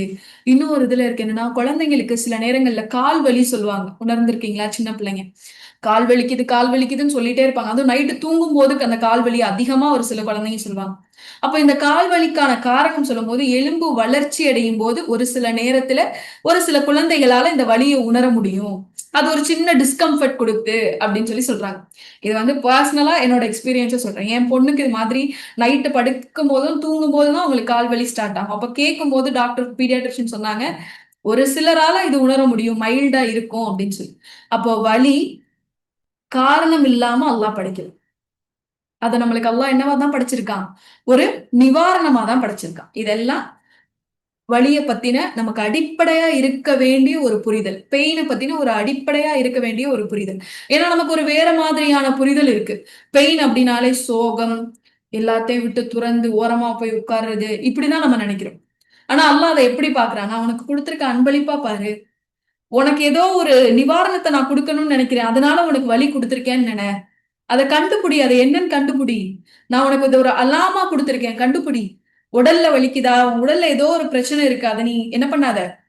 அசால்ட்டா இருக்காது. அதை கண்டுபிடி அப்படிங்கிறதுக்காக அல்லாஹ் கொடுத்திருக்கான். ஒரு சில நேரங்கள்ல நம்ம உடம்புல என்ன வலி ஏற்பட்டாலும் அதை என்ன செய்ய மாட்டோம்? கண்டுக்கவே மாட்டோம். வலி தானே இருக்கட்டும். சரியாயிரும், சரியாயிரும். அதை நம்ம ஒரு பெருமையா நினைக்கிறோம். ஆனா என்னவா நினைக்கிறது இல்ல. உடல் அமானிதம். அதுல ஏதோ ஒரு பிரச்சனை இருக்கு. அதனாலதான் இந்த வலி நமக்கு ஏற்படுது. அதை சரி பண்ணாதான் நம்மளுடைய அமானிதத்தை பாதுகாக்க முடியும் அப்படிங்கிற நினைப்பே நமக்கு இல்ல. நம்ம வாட்டுக்கு இருக்கட்டும், பாத்துக்கலாம் பாத்துக்கலாம், ரொம்ப தாங்கவே முடியாத அளவு போகும்போதுதான் அதை பாக்குறோம். அப்போ உடல் ரீதியா இருந்தாலும் மன ரீதியா நமக்கு ஏற்படுற வழியா இருந்தாலும் அல்லாஹ் நமக்கு உணர்த்தக்கூடியது அதன் மூலமா என்னன்னா, உனக்கு ஏதோ ஒரு பிரச்சனை இருக்கு. உனக்கு எதுலயோ இன்னும் நிவாரணம் தேவை. நீ இன்னும் எதுல இருந்தோ வெளிவரணும். நீ இன்னும் எதையோ சரி பண்ணிக்கணும். அதை நீ சரி பண்ணு அப்படிங்கிற உணர்த்தல் அல்லாஹ் நமக்கு கொடுக்கறதுனாலதான் நம்மளுடைய வாழ்க்கையில என்ன செய்யறான்? வலியை ஏற்படுத்துறான். சரி, இப்ப நம்ம முதல்ல கேட்ட கொஸ்டினுக்கு போலாம். மனதின் வலியும் கவலையும் உண்மையில் ஆபத்தானதா? அந்த அளவுக்கு அது டேஞ்சரா? இப்ப உடல்ல ஏற்படக்கூடிய ஒரு வலி இருக்குன்னு வச்சுக்கோங்களேன். கை எனக்கு வலிச்சுட்டே இருக்கு ஒரு இடத்துல. நான் கீழே விழுந்ததுல எனக்கு அடிபட்டு கை வலிச்சுட்டே இருக்கு. அதை நான் என்ன செய்யல? கவனிக்கவே இல்லை. அதை விட்டுட்டேன். என்ன ஆகும் அந்த கை வலி? எனக்கு கை அசைக்கலாம் முடிஞ்சுச்சு. ஆனா ஒரு விதமான ஒரு வலி ஒரு இடத்துல. அதை நான் கவனிக்காம விடுறேன். என்ன ஆகும் எனக்கு? அந்த இடத்துல ஒரு ரத்தம் கட்டி இருந்துச்சு அப்படின்னா, ரத்தம் கட்டி போயிருக்கு. நான் கீழே விழுந்ததுல அடிபட்டு ரத்தம் கட்டிருச்சு. அதுக்கான மருந்து நான் எடுத்துக்கல. அந்த வலிய நான் ட்ரீட் பண்ணல அப்படின்னா, அது அப்படியே கொஞ்ச நாளா இருந்து இருந்து இருந்து இருந்து இன்ஃபெக்ஷனா மாறும். அந்த இடத்துல என்ன வரும்? சலம் வைக்கும். அப்படியே இன்ஃபெக்ஷனா அந்த இடம் மாறும். அப்படியே அந்த இன்ஃபெக்ஷன் என்ன ஆகும்? கொஞ்சம் கொஞ்சமா நம்மளுடைய எலும்ப அரிக்க ஆரம்பிச்சிடும். எலும்பு என்ன செஞ்சிடும்? அந்த சலம், அங்க இருக்கக்கூடிய இன்ஃபெக்ஷன் அப்படியே அந்த எலும்பு அரிக்க ஆரம்பிச்சு. அப்போ சாதாரணமா இருந்த ஒரு இரத்தக்கட்டு, அத நான் கவனிக்காம விட்டப்ப, சாதாரணமா அடிபடும் போது அந்த இடத்துல ஏதோ ஒரு ரத்தம் சேர்ந்து இருந்திருக்கு. அங்க ஒரு ஏதோ ஒரு இடத்துல மைல்டா இன்ஃபெக்ஷன் ஆயிருக்கு. அத நான் கவனிக்கல. அத நான் கவனிக்காம விட்டதால, இன்னைக்கு என்ன ஆயிடுச்சு? என்னுடைய எலும்பு அரிச்சிருச்சு. அவ்வளவுதான். எலும்பு அந்த இடத்துல அரிச்சிருச்சு. இனி அந்த இடத்துல என்ன ஆகாது? ஜாயின் ஆகாது. இனி அந்த கையில வளர்ச்சி இருக்காது. இல்ல இல்ல இனி அந்த கால்ல வளர்ச்சி இருக்காது. அந்த இடம் ஜாயின் ஆகாது அப்படிங்கிற ஒரு ஒரு பெரிய ஒரு இடத்துல கொண்டு போய் விடுது. இது உடம்புடைய வலிக்கு ஒரு உதாரணம். இதே போல நம்ம மனசுல ஏற்படக்கூடிய கவலை, இந்த மன அழுத்தத்தை நம்ம ட்ரீட் பண்ணாம விட்டுட்டா, இந்த எலும்ப அரிச்ச மாதிரி பெரிய ஆபத்துல நம்மளை கொண்டு போய் விடுமா? விடுமா? ஆமாவா? எப்படி? அததான் இன்ஷா அல்லாஹ் இப்ப பார்க்க போறோம். பாருங்க, எப்படி அது நம்மள பெரிய ஆபத்துல கொண்டு போய் விடுது. அது எப்படி ஒரு கையில அடிபட்டது, ஒரு எலும்பு அரிச்ச மாதிரி மனக்கவலையும், மன அழுத்தத்தோடயும் நம்ம இருந்தோம் அப்படின்னா, அது நமக்கு என்னவா மாறும் அப்படின்னா, நம்மளுடைய ஆன்மாவ அரிச்சிரும். நம்மளுடைய ரூஹ என்ன செஞ்சிரும்? கொஞ்சம் கொஞ்சமா அரிச்சு அரிச்சு அல்லாஹ் நமக்கு அனுப்புன ரூஹ் மாதிரியே அது இல்லாம ஆயிரும். அத பத்தி தான் இன்ஷா அல்லாஹ் அடுத்து நம்ம பார்க்க போறோம். அது ஆபத்தானது. அத நம்ம ட்ரீட் பண்ணணும். அத நம்ம லேசா விடக்கூடாது அப்படிங்கிறதுக்கான விஷயம். பாருங்க. இமாம் அல் பல்கி இவங்க ஒரு உளவியல் துறையிலையும் மனநலத்திலையும் அதிகமான ஆய்வுகள் பண்ணி நிறைய விஷயங்களை கொடுத்திருக்காங்க. எப்போ? 850 934 அந்த வருஷத்திலேயே. நம்ம இப்ப இருக்கிறது எத்தனாவது வருஷம்? 2000. அப்ப அவங்க இருந்தது எப்போ? 850. இவர் ஒரு இஸ்லாமிய அறிஞர். இவங்க இந்த கவலையை பத்தி, மனதுக்கும் உடம்புக்கும் உள்ள கனெக்ஷன்ஸ் பத்தி, அதாவது நம்ம ஆன்மா, ரூஹு, நஃப்ஸ் அப்படிலாம் சொல்றோம்ல, இதுக்குள்ள கனெக்ஷன்ஸ் பத்தி நிறைய ஆய்வு பண்ணி நிறைய விஷயங்கள் சொல்லியிருக்காங்க இமாம் அல் பல்கி. இவங்க சொல்லக்கூடிய ஒரு விஷயம் என்ன அப்படின்னா, கம். நம்ம முன்னாடி அந்த ஹதீஸ்ல பார்த்தோம்ல, நபி ஸல்லல்லாஹு அலைஹி வஸல்லம் அவங்க சொன்னாங்கல்ல, உங்களுடைய உள்ளத்துல ஏற்படக்கூடிய கவலை, கம், அதுக்காகவும் அல்லாஹ் உங்களுடைய பாவங்களை மன்னிக்கிறான் அப்படின்னு சொல்லி.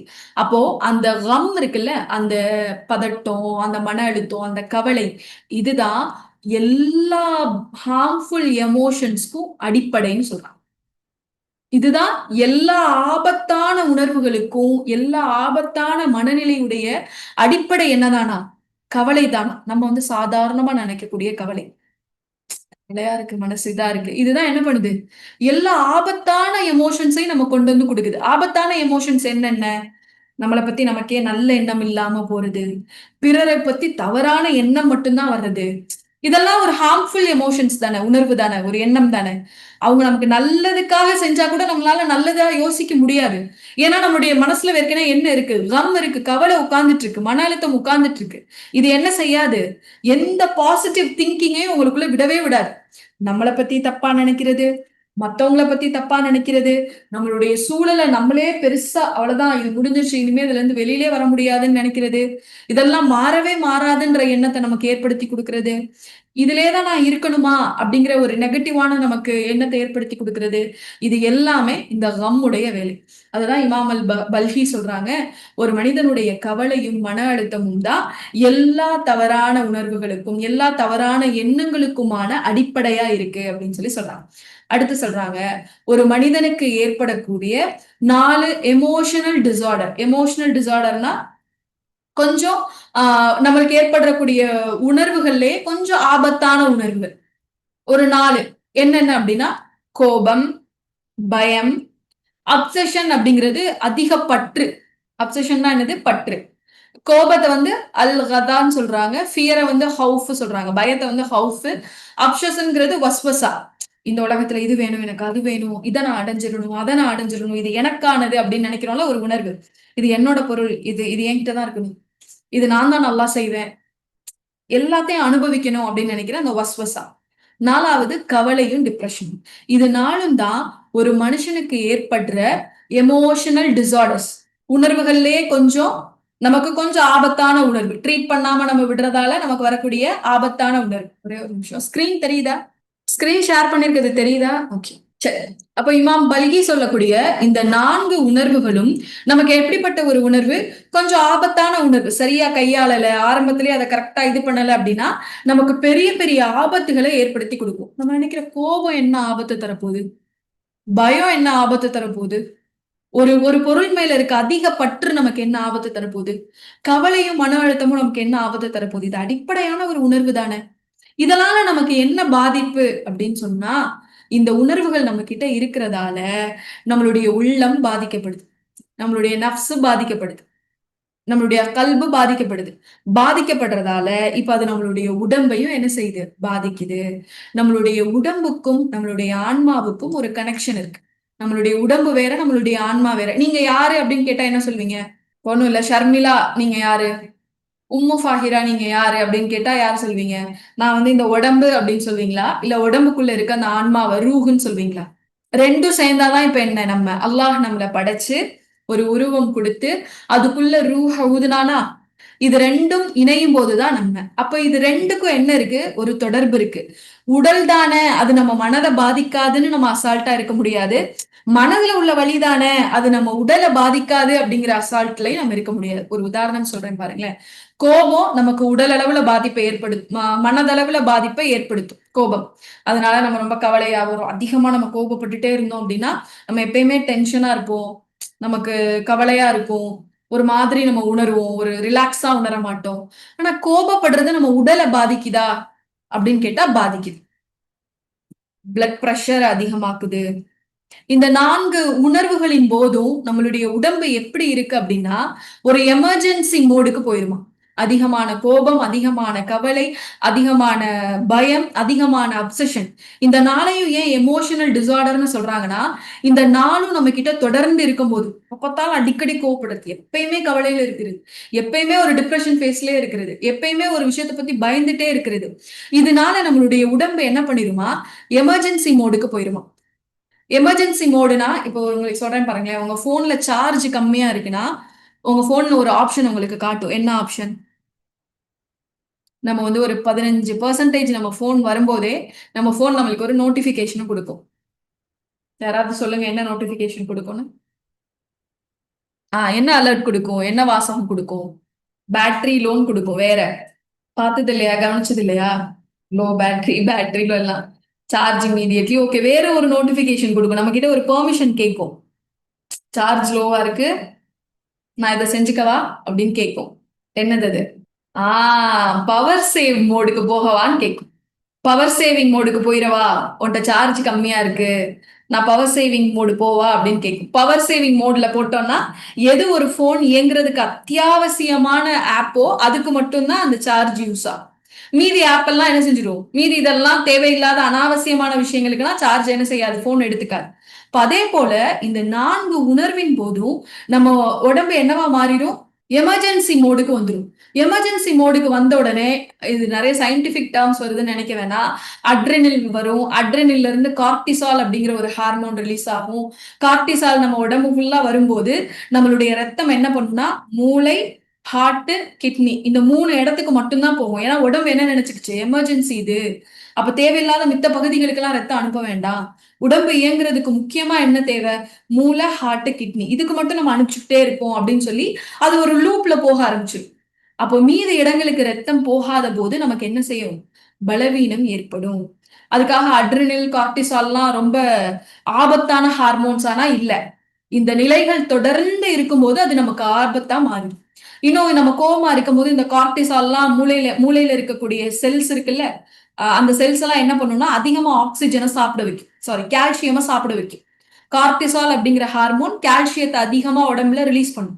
அப்ப அந்த செல்ஸ் எல்லாம் தேவைக்கு அதிகமான கால்சியத்தை சாப்பிடும்.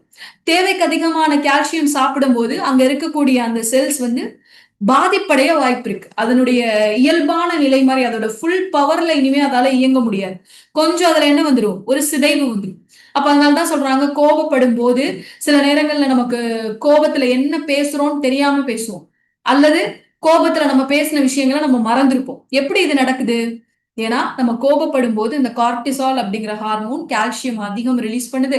அங்க மூளையில ஹிப்போ கேம்பஸ் அப்படிங்கிற இடத்துலயும் ப்ரீஃப்ரண்டல் அந்த இடத்து கார்டெக்ஸ்ல இருக்கக்கூடிய அந்த செல்கள் என்ன செய்யும்னா அதிகமான கால்சியத்தை சாப்பிட்டு சிதைவாயிரும். அப்ப ப்ரீஃப்ரண்டல் கார்டெக்ஸ் அப்படிங்கிறது தான் நம்மளோட டிசிஷன் மேக்கிங், பிளானிங். புரியலன்னா சொல்லுங்க, நான் திரும்ப எக்ஸ்பிளைன் பண்றேன். நம்ம மூளையில ப்ரீஃப்ரண்டல் கார்டெக்ஸ் அப்படிங்கிற இடம் தான் நிறைய பகுதி இருக்குல்ல மூளையில. அப்ப இந்த முன்னாடி இருக்கக்கூடிய அந்த ப்ரீஃப்ரண்டல் கார்டெக்ஸ் அப்படிங்கிற இடம் தான் நம்மள டெசிஷன் எடுக்க வைக்குது, நம்மள பிளான் பண்ண வைக்குது. அப்ப இங்க கோபப்படும் போது சில செல்கள் செத்து போறதால நமக்கு கோபத்துல என்ன பேசணும் அப்படிங்கிற முடிவு இல்லாம இஷ்டத்துக்கு நம்ம பேசுது.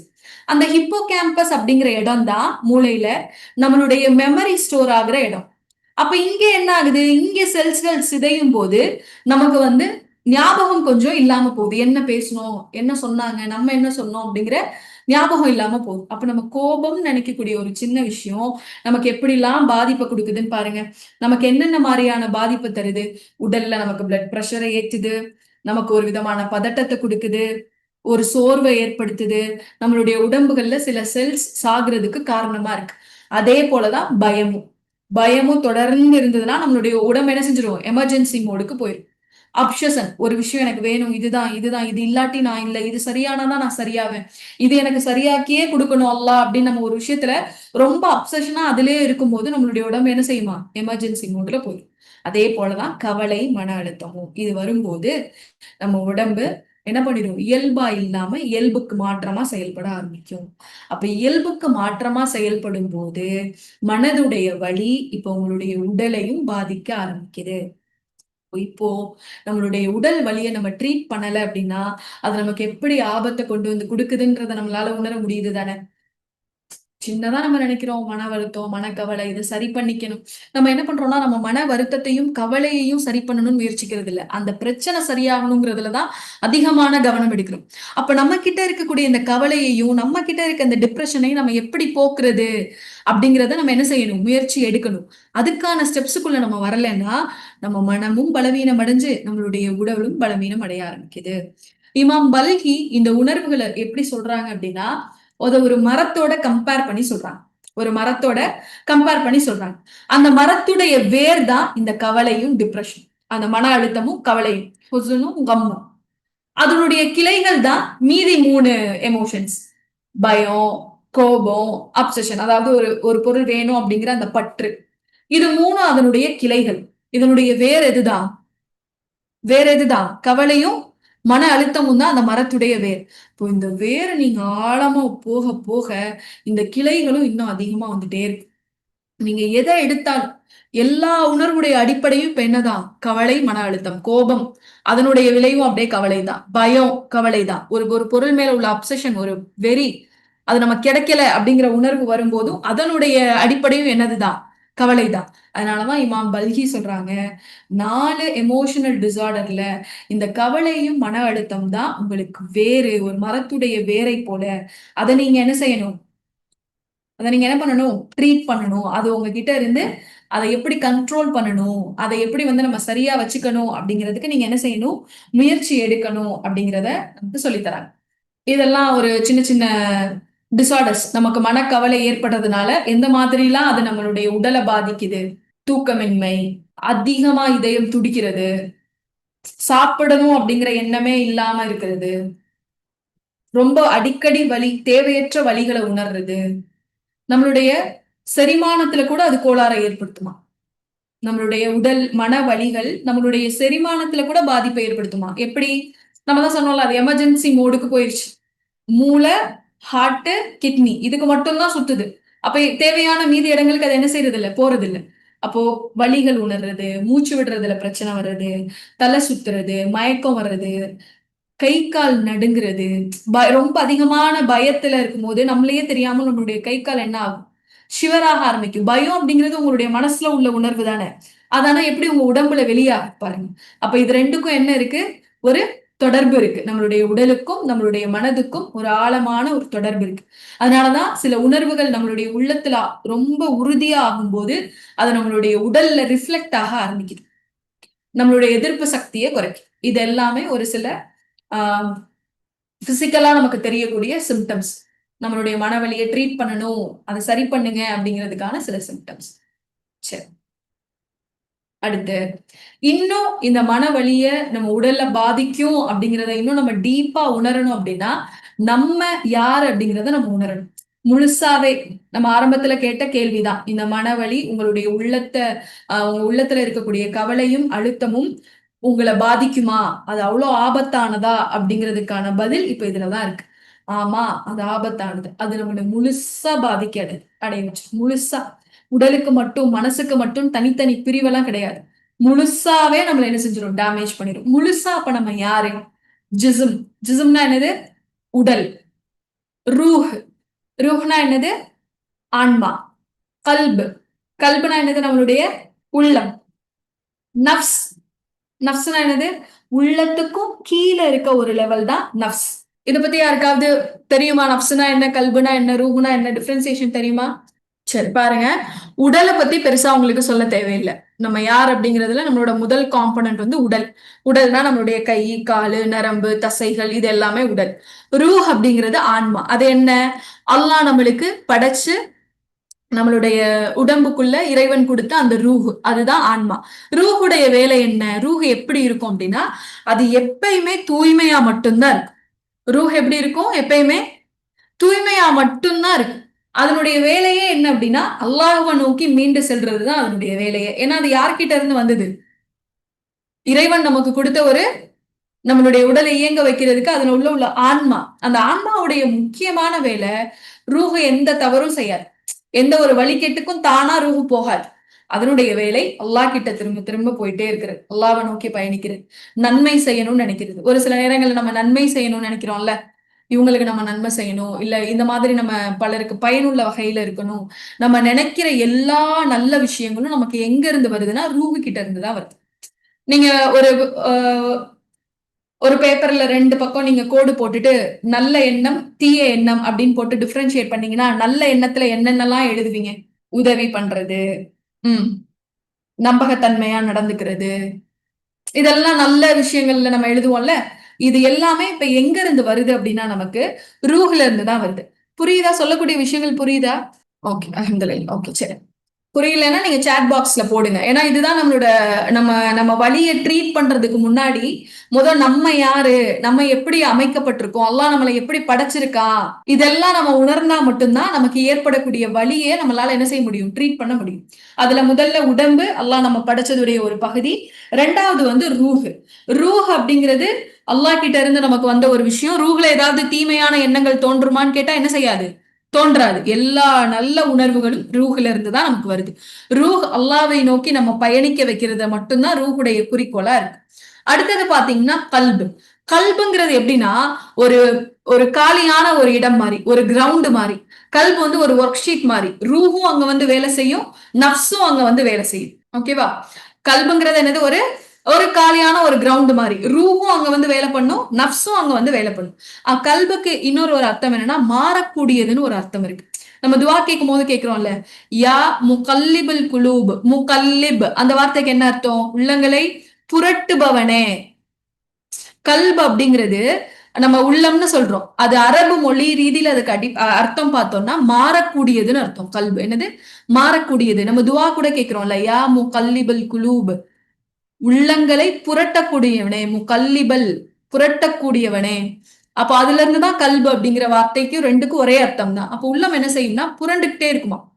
ஒரு காம்பஸை நம்ம கையில வச்சோம்னா எப்படி அதோட முள்ளு இங்கிட்ட அங்கிட்டும் இங்கிட்டுன்னு ஓடிட்டே இருக்குமோ, அதே போல நம்மளுடைய கல்பு என்ன செய்யுமா, அலைஞ்சிட்டே இருக்கும், மாறிக்கிட்டே இருக்கும். யாருக்கு தகுந்த மாதிரி மாறும்? உருவ வந்து நல்லதை சொல்லும் போது நல்லதுக்கு போகும். நப்சு வந்து சொல்லும் போது நப்சுடைய பேச்சை கேட்கும். அதுதான் கல்பு. கல்புங்கிறது ஒரு எம்டி ஒர்க் ஷீட் மாதிரி. ரெண்டு பேரும் அங்க வந்து வேலை செய்வாங்க. அந்த ரெண்டு பேர்ல யாரு ஜெயிக்கிறாங்களோ அவங்க பேச்ச கல்பு கேட்கும். நம்மளுடைய உள்ளம் கேட்கும். அப்ப நப்சுனா என்னது? இதுதான் கீழான நிலை. நப்சுதான் என்னது? கீழான நிலை. உணர்வு. எல்லா தீய உணர்வுகளும் தோன்றக்கூடிய இடம் என்னன்னா நப்சு தான். நமக்கு வரக்கூடிய கோபம், பொறாமை, பேராசை, இன்னும் அதிகமா வேணும்னு நினைக்கிறது, செக்ஷுவல் ரீதியான உணர்வுகள், ஆசைகள், அதுல இருக்கக்கூடிய விஷயங்கள், இது எல்லாமே எங்க இருந்து வருது? நப்சுல இருந்து. இதுல உள்ள தீய எண்ணங்கள் எல்லாமே நப்சுல இருந்து தான் இப்ப நமக்கு என்ன செய்யுது? ஏற்படுது. அததான் மனோ இச்சைன்னு சொல்லுவோம். நப்சு தான் என்னது இப்போ நமக்கு? மனோ இச்சை. இப்போ உங்களுக்கு வித்தியாசம் புரியுதா? ஜிஸ்முனா உடலு, ரூஹ்னா நம்மளுடைய ஆன்மா. ரூஹ் அல்லாஹ் நம்மளுக்கு ஒரு ஒரு மனிதனை படைச்சிட்டு அல்லாஹ் அதுக்குள்ள ரூஹ கொடுத்தா, ரூஹ பத்தி கேட்கும் போது அல்லாஹ் என்ன பதில் சொல்றான்? அது யாருக்கு மட்டும்தான் தெரியும்? அல்லாஹ் ஆலம். அல்லாவுக்கு மட்டும்தான் தெரியும். உங்களுக்கு அறிவில்லாத விஷயங்களை பத்தி கேட்காதீங்கன்னே அல்லாஹ் சொல்லிட்டான் ரூஹுக்கு. கல்புக்கு இப்ப நம்ம என்ன விளக்கம் பார்த்தோம்? கல்பு அப்படிங்கிறது மாறக்கூடியது. மாறக்கூடியது. எதுக்கு தகுந்த மாதிரி மாறும்? ரூஹுடைய நல்ல சொல்லுக்கு ஏத்த மாதிரி மாறும், நப்சுடைய கெட்டதுக்கு ஏத்த மாதிரியும் மாறும். இப்ப எது மிகைக்குதோ அது பேச்ச கல்பு என்ன செஞ்சிடும்? கேட்கும். அதான் கல்பு. நப்சுங்கிறது என்னது? மனோ இச்சை. மனதுடைய ஆசைகள், எல்லா ஆசை, தவறான எண்ணம் எல்லாம் இப்ப தோன்றது எங்கதான் அப்படின்னா இந்த நப்சுல தான் தோணும். சில இந்த ரூஹுக்கும் நப்சுக்கும் சண்டை நடந்துகிட்டே இருக்கும் ஒரு நாளைக்கு. நம்மளுடைய வாழ்க்கையில நம்ம காலையில எந்திரிச்சதுல இருந்து படுக்கிற வரைக்கும் நம்ம வேணா வெளியில அமைதியான ஒரு காமான பர்சனா இருக்கலாம். ஆனா நம்ம மனசுக்குள்ள என்ன இருக்கு? போர் நடந்துகிட்டே இருக்கு. யாருக்கு சண்டை நடக்குது? ரூஹுக்கும் நப்சுக்கும் சண்டை நடக்குது. எங்க வச்சு? கல்புல வச்சுதான் அந்த போரே. அங்க சண்டை நடந்துட்டே இருக்கு. அதனாலதான் சொல்றாங்கல்ல, போர்கள்லயே ஜிஹாதுகள்லயே பெரியது என்னன்னா ஒரு மனிதன் தன்னுடைய நப்சோட செய்யற போர் தான் சிறந்தது. அவனுடைய மனோ இச்சைக்கு எதிராக அவன் செய்யக்கூடிய போர் தான் சிறந்தது. அதனுடைய தூண்டுதலுக்கு எதிராக அவன் செயல்படுறான். அவன் இவ்வளவு நப்சு நமக்கு கெட்ட விஷயங்களை தூண்டினாலுமே அதுக்கு எதிராக இப்ப நம்ம செயல்படுறோம்ல, அதுதான் போர்லயே சிறந்தது, ஜிஹாதிலேயே சிறந்ததுன்ற சொல்றான். அப்போ உடலும் நம்ம தான், ரூஹும் நம்ம தான், கல்பும் நம்ம தான், நப்சும் நம்ம தான். இதெல்லாம் சேர்ந்ததுதான் இப்ப நான். இதெல்லாம் சேர்ந்ததுதான் இப்ப நீங்க. புரியுதா? ஓகே. அப்போ இந்த போராட்டம் நம்ம உடம்புல இருந்துகிட்டே இருக்கும். எப்படி நம்ம உடம்பு சீரா இயங்குறதுக்கு சில நரம்புகள் வேலை பார்க்கணும், இல்ல ரத்தம் ஓடணும், அப்படி சில கனெக்ஷன்ஸ் எல்லாம் உடம்புக்குள்ள இருக்குல்ல. அதை நம்மளால வெளியில பார்க்க முடியாது தானே. தோல் தான் இருக்கும். தோலுக்கு கீழே ரத்தம் ஓடுறது, செல்ஸ் வேலை பார்க்கறது, இதெல்லாம் நம்மளுடைய கண்ணுக்கு தெரியாது. அதே போல நம்மளுடைய உள்ளத்துக்குள்ள இது நடந்துட்டே இருக்கும். நம்மளுடைய ரூஹுக்கும் நம்மளுடைய நஃப்ஸுக்கும் எதிரா ஒரு போர் நம்மளுடைய கல்புல நடந்துட்டே இருக்கும். அந்த போர்ல யார் ஜெயிக்கிறாங்களோ அதுக்கு தகுந்த மாதிரி கல்பு செயல்படும். நம்மளுடைய ரூஹு ஜெயிச்சிச்சுன்னா அன்னைக்கு நம்ம நல்லவங்களா நடந்துக்குவோம். நம்ம நப்சு ஜெயிச்சிருச்சுன்னா அன்னைக்கு நம்ம கெட்டவங்களா நடந்துக்குவோம். ஒரு தீமையை செய்யறதுக்கு நப்சு தூண்டும் போது ரூஹ் ரொம்ப ஸ்ட்ராங்கா இருந்துச்சுன்னு வச்சுக்கோங்களேன், ரூஹ் என்ன பண்ணாது? அந்த தீங்க நம்மள செய்ய விடாது. செய்யாது, அல்லாஹ்வை நோக்கி வா அப்படின்ற சண்டையில அது ஜெயிச்சு நம்மள நல்லது செய்ய வைக்கும். நம்மளோட ரூஹ் வீக் ஆயிருச்சுன்னு வச்சுக்கோங்களேன், நப்சு தான் ஸ்ட்ராங்கா இருக்குன்னா நப்சு சொல்றத நம்ம கேட்கும் போது ஏதாவது ஒரு தீமையை நம்ம இன்னைக்கு செஞ்சிடணும். அதனாலதான் அல்லாஹ் தன்னுடைய திருமறை குரான்ல வெற்றியாளர்களை பத்தி சொல்லும் போது சொல்றான், யார் வெற்றியாளர்கள், யாருக்கு ஸ்வர்க்கம் இருக்கு அப்படின்னா, وَأَمَّا مَنْ خَافَ مَقَامَ رَبِّهِ وَنَهَى النَّفْسَ عَنِ الْهَوَى فَإِنَّ الْجَنَّةَ هِيَ الْمَأْوَى. எவன் தன் இறைவன் முன் நிற்பதை அஞ்சி மனதையும் இச்சைகளை விட்டு விலகி கொண்டானோ நிச்சயமாக அவனுக்கு ஸ்வர்க்கம்தான் தங்குமிடமாகும். அப்ப நம்ம முன்னாடி பார்த்த இந்த 3 காம்பனன்ட்ல எதை ஜெயிக்கணும்? நம்ம எதை ஜெயிச்சா நமக்கு ஸ்வர்க்கம் இருக்குன்னு அல்லாஹ் சொல்றான்? நஃப்ஸ ஜெயிக்கணும். அந்த மனோ இச்சையை நம்ம ஜெயிக்கணும். அந்த மனோ இச்சையை நம்மளை ஜெயிக்க விடாம தடுக்கிறது எது தெரியுமா? கவலை, மன அழுத்தம். புரியுதா? இப்போ ஏன் கவலையையும் மன அழுத்தத்தையும் நம்ம ட்ரீட் பண்ணணும்னு சொல்றதுக்கான காரணம் புரியுதா? நம்ம நஃப்ஸ வின் பண்ணணும். நஃப்ஸுக்கு எதிரா யார் ஜெயிக்கிறானோ அவனுக்கு தான் சொர்க்கம் நல்லா சொல்றான். நஃப்ஸ விட்டு தூரமா, மன இச்சையை விட்டு தூரமான வந்த மனிதன் தான் வெற்றியாளன். அப்போ மன இச்சையை விட்டு எப்ப ரூஹால வெளியில வர முடியும் அப்படின்னா, அங்க மன அழுத்தமும் கவலையும் இல்லாத போதுதான் ரூஹால அதை ஜெயிக்க முடியும். அதான் கவலையும் மன அழுத்தமும் வந்துருச்சுன்னு வச்சுக்கோங்களேன், நஃப்ஸுக்கு ஒரே கொண்டாட்டமாயிரும். ஏன்னா அதுக்கப்புறம் எல்லா எமோஷன்ஸும் அது வெளிப்படுத்துமே, கோபம் எல்லாமே வந்துரும். எல்லா நெகட்டிவான எமோஷன்ஸையும் அது கொடுத்துரும். அப்ப ரூஹ் என்ன ஆயிடும்? வீக் ஆயிடும். அதால எந்த பாசிட்டிவையும் கொடுக்க முடியாது. ஏன்னா நப்சு மிகைச்சிருச்சு. அதனாலதான் நம்ம சொல்றோம், உங்களுடைய நப்சுக்கு எதிராக நீங்க ஜெயிச்சு நாளைக்கு சுவனம் போகிற வரை எது உங்களுக்கு காரணமா இருக்கு? உங்களுடைய மன கவலையையும் மன அழுத்தத்தையும் நீங்க ட்ரீட் பண்றதுதான் உங்களை சுவனம் வரைக்கும் கொண்டு போய் நிறுத்துதா, நம்மளால நிக்க முடியுதா, முடியலையா அப்படிங்கிறத தீர்மானிக்கக்கூடிய விஷயம். ஓகேவா? சரி. இப்போ இந்த நஃப்ஸ பத்தி பார்க்கும்போது, இந்த நஃப்ஸ்ல நிறைய வகைகள் இருக்கு. இப்ப நஃப்ஸ்னாலே கெட்டது தானா? அப்போ அது நம்ம கிட்ட இருக்கவே கூடாதான்னு கேட்டா இல்ல. இந்த நஃப்ஸ்ல என்ன இருக்கு? வகை இருக்கு. எப்படிப்பட்ட நஃப்ஸ் இருந்தா நம்ம சொர்க்கம் போலாம் அப்படிங்கிறதையும் இஸ்லாம் நமக்கு என்ன செய்யுது? கற்றுக் கொடுக்குது. 3 வகையான நஃப்ஸ் இருக்கு. என்னது? நஃப்சுல் அம்மாரா, இன்னொன்னு நஃப்சுல் லவ்வாமா, நஃப்சுல் முத்துமஇன்னா. இந்த 3ல நமக்கு எந்த நஃப்ஸ் இருக்கு? எந்த வகையில இப்ப நம்மளுடைய நஃப்ஸ் இருக்கு? அம்மாராவா இருக்கா, லவ்வாமாவா இருக்கா, இல்ல முத்துமஇன்னாவா இருக்கா? அதுக்கு சில கேள்விகள் மூலமா, இல்ல அதனுடைய நிலையை அறிஞ்சுக்கிறது மூலமா நம்மளுடைய நஃப்ஸ் எப்படி இருக்கு அப்படிங்கிறத உணர்ந்துக்கலாம். நம்மளுடைய நஃப்ஸ் அம்மாராவா இருக்கா இல்லையா அப்படிங்கிறத நம்ம எப்படி உணரலாம்னா, அது வெறும் தவறா செஞ்சுட்டே இருக்கு, பாவம் மட்டும்தான் செஞ்சுட்டே இருக்கும், தீமையான எண்ணங்கள் மட்டும்தான் தோன்றிட்டே இருக்கும். அதுக்காக எந்த கவலையும் நஃப்ஸ் படாது. பாவம் மட்டும்தான் செய்ய வைக்குது. ஆனா பாவத்துக்காக நம்மள வருந்துறதுக்கு ஒரு வாய்ப்பே கொடுக்க மாட்டேங்குது. தொடர்ந்து தொடர்ந்து அதிலேயே நம்மள பயணிக்க வைக்குது. அப்படி இருந்தா நம்ம கிட்ட நஃப்சுல் அம்மாரா இருக்குன்னு அர்த்தம்.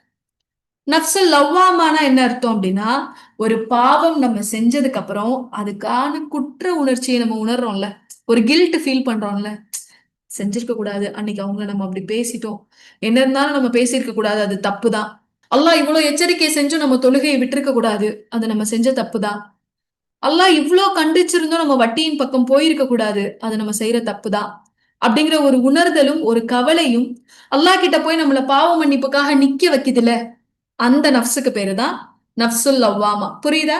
நஃப்சுல் லவ்வாமா. 3வது உள்ள நஃப்ஸ் என்னன்னா நஃப்சுல் முத்துமஇன்னா. இது ஃபுல் திருப்தியான நஃப்ஸ். இதுக்கு எந்த பாவமும், எவ்வளோ தூண்டுதல் வந்தாலும், எவ்வளோ மன இச்சை வந்தாலும் அது பாவத்தின் பக்கம் போகவே போகாது. முழுசா அதுல இருந்து வெளிவந்த நஃப்ஸ். இப்ப இது 3ல நம்ம எந்த நிலையில இருக்கோம்? கிரீனா, எல்லோவா, இல்ல மேல இருக்க அந்த ரெட்டா? எதுல இருக்கோம் நம்ம நஃப்ஸ் எல்லாம்? பெரும்பான்மையான மனிதர்களுடைய இறை நம்பிக்கையாளர்கள் நாங்க, அல்லாஹ்வுடைய அடிமைகள் நாங்க, அல்லாஹ்வை மட்டும்தான் நாங்க வணங்குறோம், அல்லாஹ்வுக்கு கட்டுப்பட்டு தான் நம்ம வாழ்றோம்னு நம்ம சொல்றோம். ஆனா நம்மளுடைய மனது பெரும்பான்மையான நேரத்துல நஃப்சுல் லவ்வாமாவா தான் இருக்கு. போகுது வருது, போகுது வருது, முன்ன பின்ன இருந்துட்டே இருக்கு. பாவம் செய்து தவறுன்னு செஞ்சோடனே மன்னிப்பு கேக்குது, திரும்ப அந்த பாவத்துக்கு போகுது, திரும்ப மன்னிப்பு கேக்குது. இந்த நஃப்ஸுகளை பத்தி அல்லாஹ் குர்ஆன்ல சொல்லி காட்டுறான் பாருங்க. வசனங்கள் உங்களுக்கு ஒவ்வொன்றுக்கும் நேராவே நான் போட்டிருக்கேன்.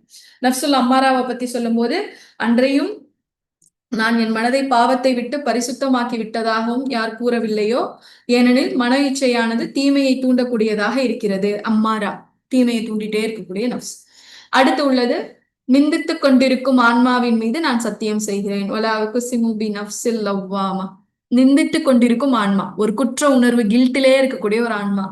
அல்லாஹ்வை தான் நான் நம்பிக்கை கொள்றேன், அல்லாஹ்வை தான் நான் நேசிக்கிறேன், அல்லாஹ் தான் என்னுடைய இறைவன், அல்லாஹ் தான் என்னுடைய பிரதானம், ஆனாலும் நான் தப்பு செய்யறேனே, அதுல இருந்து நான் வெளிவரணுமே அப்படிங்கிற கவலையோடு இருக்கிற நஃப்ஸ் தான் நஃப்ஸுல் லவ்வாமா. மூணாவது, யா ஐயத்துஹன் நஃப்ஸுல் முத்துமைன்னா இர்ஜி இலா ரப்பிக ராலியத்தன் மர்லியா. இந்த நஃப்ஸ அல்லாஹ் மறுமையில இப்படிதான் கூப்பிடுவான், நஃப்ஸுல் முத்துமைன்னாவ. நிம்மதி அடைந்த ஆன்மாவே, நீ உன்னுடைய இறைவனின் பால் திருப்தி அடைந்த நிலையில வா.